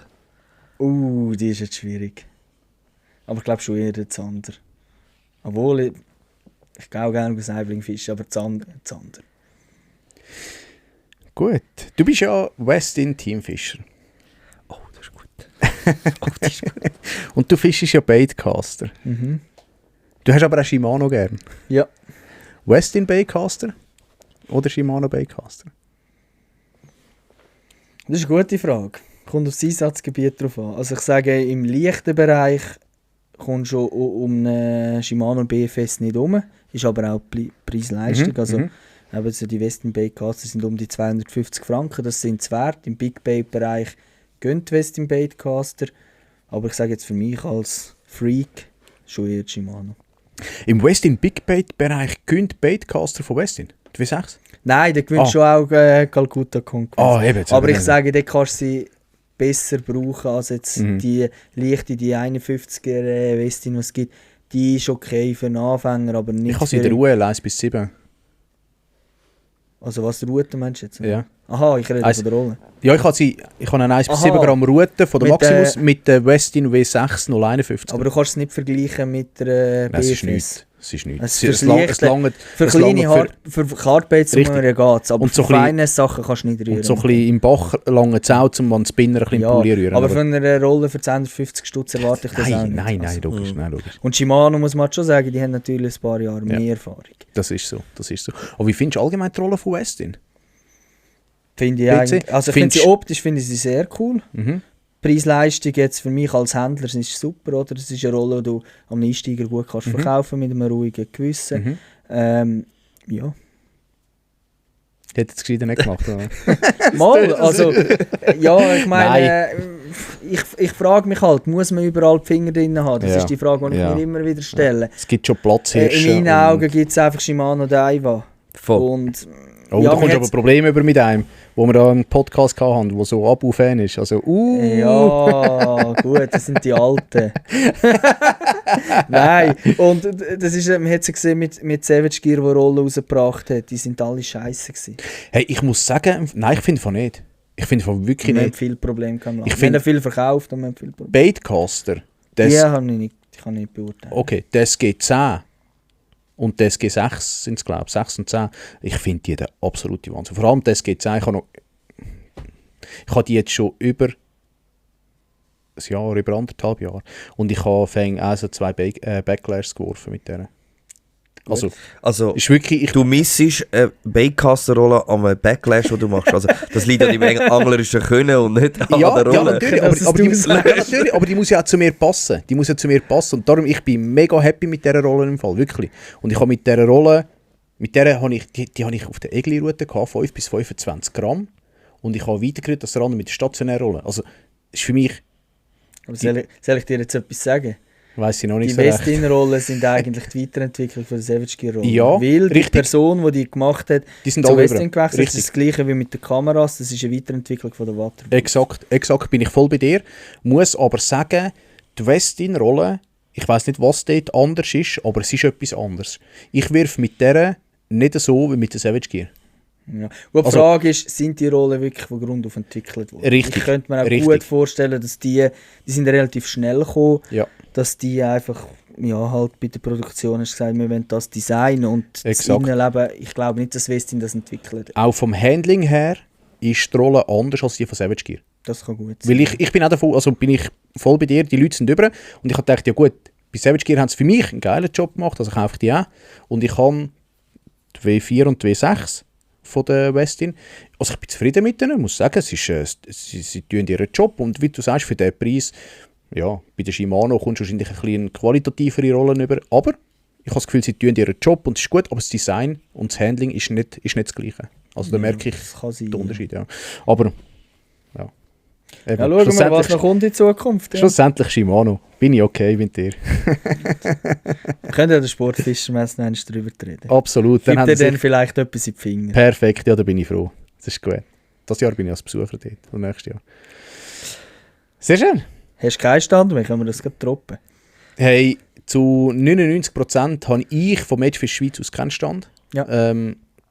Sondern bin wahrscheinlich am Stand von Deutschland. Deutschland wird einen Stand haben. Ah, Auch wieder ein Rutenwald, aber der wird nicht mehr unter meinen Fittichen sein, weil A, scheisst mich an, den Teil von da unten raufzuräumen, und B, muss ich sagen, es frisst bei mir einen Tag, 1,5 Tage Vorbereitung und etwa das Wochenende und dann irgendwie 2,5 Tage Nachbereitung, und das mache ich nicht mehr. Da genieße ich lieber die Zeit mit der Family, ich nehme die Freitage für meinen Junior und Und C ist der Podcast am Sonntag wichtiger. exakt. Aber das ist auch wieder Jahr das stehen Thema. bitte die wichtigen Leute Hey. auch so aufzeichnen, dass man es verwenden kann. Dani, ich gebe dir mein Wort, das Jahr schliesse ich das Gerät Das ist an. scheiße gegangen, gell? Ja, das und wir haben es halt nicht in dem Raum gemacht, wo es eigentlich Ja. vorgesehen ist. Darum, Richtig. es war ein bisschen auch eine spontane Aktion gewesen. Genau. Das Jahr habe ich die Zusicherung vom Gesi, dass wir einen separaten Raum Perfekt. nur für den Podcast übernehmen. Geil, sehr schön. Da freue ich mich drauf. Nice, jetzt haben wir aber eigentlich etwas gedroppt, hä? Voll, jetzt habe ich einfach für mich gefallen.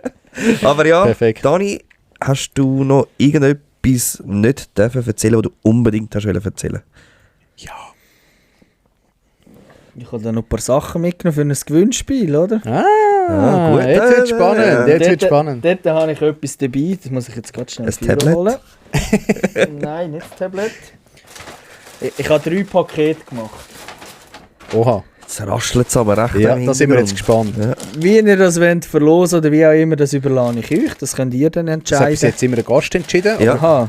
Also gut, überlegt man etwas. Also ich habe zuerst mal ein Trout-Set gemacht. Da habe ich natürlich Westin aus dem Westin Put and Take Sortiment ein paar Baits mitgenommen. Westin hat seit einem Jahr auch das Trout das Put and Take Needleback. Sortiment. Die sehen geil aus. Voll, ja. So eine Art, ja, irgendein Insekt. Die könnten Ja, bei uns so geil. Wallet oder Geil. so sicher ziehen. Nein, sie haben eigentlich eine Marke aufgekauft in Dänemark. Preston heisst die. Ich weiß nicht, ob man das richtig ausspricht, ich glaube Preston. Und die haben viel so Spoons und so und die haben eigentlich die aufgekauft und dann haben sie die Produkte vertrieben. Wir haben eine eigene Put-and-Take-Linie. Spannend. Und dann habe ich da in diesem Kit etwas drin, das seht ihr hier zum ersten Mal. Und zwar sind das die Lungersee Edition vom Stucki Sherwin, oder wie man dem Spoon auch sagt. Sherwin, ja. Sherwin Spoon. In 5 Gramm haben wir 5 exklusive Lungersee-Farben gemacht. Geil. Das sind so die Auswahl, wo man das Gefühl haben, die ziehen am besten bei uns, wo wir auch sehr gute Resonanzen davon Zeig haben. mal die Farbe so. Haben wir einmal diese Farbe Jawohl. mit dem Namen Bob. Dann haben wir einmal die Farbe Chick, heisst die. Ja, die ist gut. Dann haben wir das Pick. Ja, Geil. muss sein, ja. Dann haben wir die Farbe FCL. Und die Farbe BVB. Okay. Hat vielleicht auch mit Stark. gewissen Ja, gewisse Vorlieben von Mitarbeitern zu tun. im Ballsport. hä? So viel zu Unter dem. anderem, genau. Ja. Und ja, das wäre mal das erste Kit, das ich da verlose. Also, und dann das zweite wäre dann meine Best of Pike Fishing Kit. Da habe ich eigentlich so ein bisschen die Köder, wenn ich jetzt fischen gehen, die ich mitnehmen würde. Das wäre einmal 19 cm Shetties, schon fertig gekriegt. Klassiker, oder? Dann haben wir einmal den Bulltease Curly Tail, auch der ist in 21 cm, ready to fish, schon komplett fertig zum Fischen. Dann meine absolute Favoriten für Waldstätter See, Ricky the Roach, 18 cm. Und dann noch etwas, was nicht Westin ist. Immer mehr im Kommen. Das wäre einmal hier von Ace der Twindler, Twindler, ja, ja. irgendwie so. BKK-System unten dran und ein Mustache-Rig von VMC. Sehr geile Kombo. Und das Grosse ist das nicht für die sich jetzt denken, die sind riesig. Das wäre so der Hechtkit. Und dann haben wir noch einmal ein Kleiderkit. Da haben wir einmal die Badhose oder Fishing Short von Advent Trend Fishing in Blau. Grösse XL, glaube ich. Nein, Grösse M. Ist aber sehr gross geschnitten. Darum habe ich ein Shirt dazu, auch in blau, in der Grösse XL. Das sollte etwa passen für die Person. Ja, das ist Grösse XL, wäre ein Westin-Shirt. Das wäre dann der 3. Preis. Auch gesponsert vom Fischerparadies Lungern. Alles Artikel, die man bei uns kaufen kann. Also kommt gerne mal vorbei. Sehr cool. Nice. Sehr gut. Ich würde sagen, wir machen es so, dass jeder kommentiert, welches von diesen Sets er gerne gewinnen würde. Ist Genau. das Forellen-Kit? Ist das Hecht-Kit? Oder doch lieber Badhose mit dem UV-Shirt? Perfekt. Nein, aber kommentiert, haut in die Tasche rein, welches Kit das ihr gerne hättet. Hey, Danke vielmals, Dani. vergesst nicht, auf der Fischerparadies Lungern Seite, Instagram und Facebook ein Like dazulassen natürlich. Genau, sonst könnt ihr nicht Selbstverständlich. mitnehmen im Gewinnspiel. Folgt diesen Leuten unbedingt. Das ist eine coole Seite. Die haben auch immer wieder coole Kurse, die sie anbieten, coole Guidings. Selbstverständlich alle unter der Hand von Dani. Nein, nicht alle, aber die Nein. meisten. Oder viele. Oder auch ein nicht paar. mehr. Inzwischen bin ich auch mehr im Büro als... Okay. Aber er hat coole Leute dabei. Und ja, Vielen Dank für das geile Gewinnspiel. Ist ja wieder riesig, was wir da verlosen. Mega. Es ist nicht selbstverständlich, dass wir das so machen können. Vielen, vielen Dank. ja, danke vielmals. Hast du noch ein paar letzte Worte, die du an die Community richten willst? Danke vielmals euch, dass ich da sein darf. Hat mich sehr gefreut und ich bin wirklich seit der ersten Stunde begeistert, dass endlich mal jemand einen Podcast macht in der Schweiz. Ich habe das auch dir schon gesagt. Das ist wirklich etwas, was in meinen Augen schon manchmal habe ich gedacht, das wäre nötig, aber irgendwie, ich habe selber keine Lust und keine Zeit dafür gehabt. Aber das hat gefällt und ich freue mich immer wieder, wenn es aufploppt und heisst neue Folgen. Dann freue ich mich am Montagmorgen zu arbeiten, dann kann ich es gerade hören. Sonntagabend höre ich es selber. Merci vielmals. Ja, du bist Danke. einer von den vielen, die es erst am Montag hören. Ist auch absolut in Ordnung so. Aber wir möchten jetzt auch wieder, Dani, hey, abonniert, liket, kommentiert, folgt. Unbedingt vergeben die Sternchen, das pusht Genau. uns extrem in der Spotify-Liste oder werden auch anderen, die Podcasts hören, vorschlagen. Unbedingt Sternchen vergeben, nicht vergessen. Sehr Genau. wichtig. Ja. Und sonst bleibt mir nichts mehr zu sagen. Du, Nico? Ich kann, nein, Dani, danke vielmals fürs Bier. Schön, bist du da gewesen. Danke euch da fürs Zuhören und Wir sind draussen heute. ciao zusammen. Yeah, erste Podcast in der Schweiz übers Fischen ist draussen. Eben schon Glas ins Bier, rufe Fisch verrückt, treffen sie in den Buff oder werfen im Wasser. Die nächste Folge vom Forellenkönig und ein Bär sind im Kasten. Tight Lines, Baby!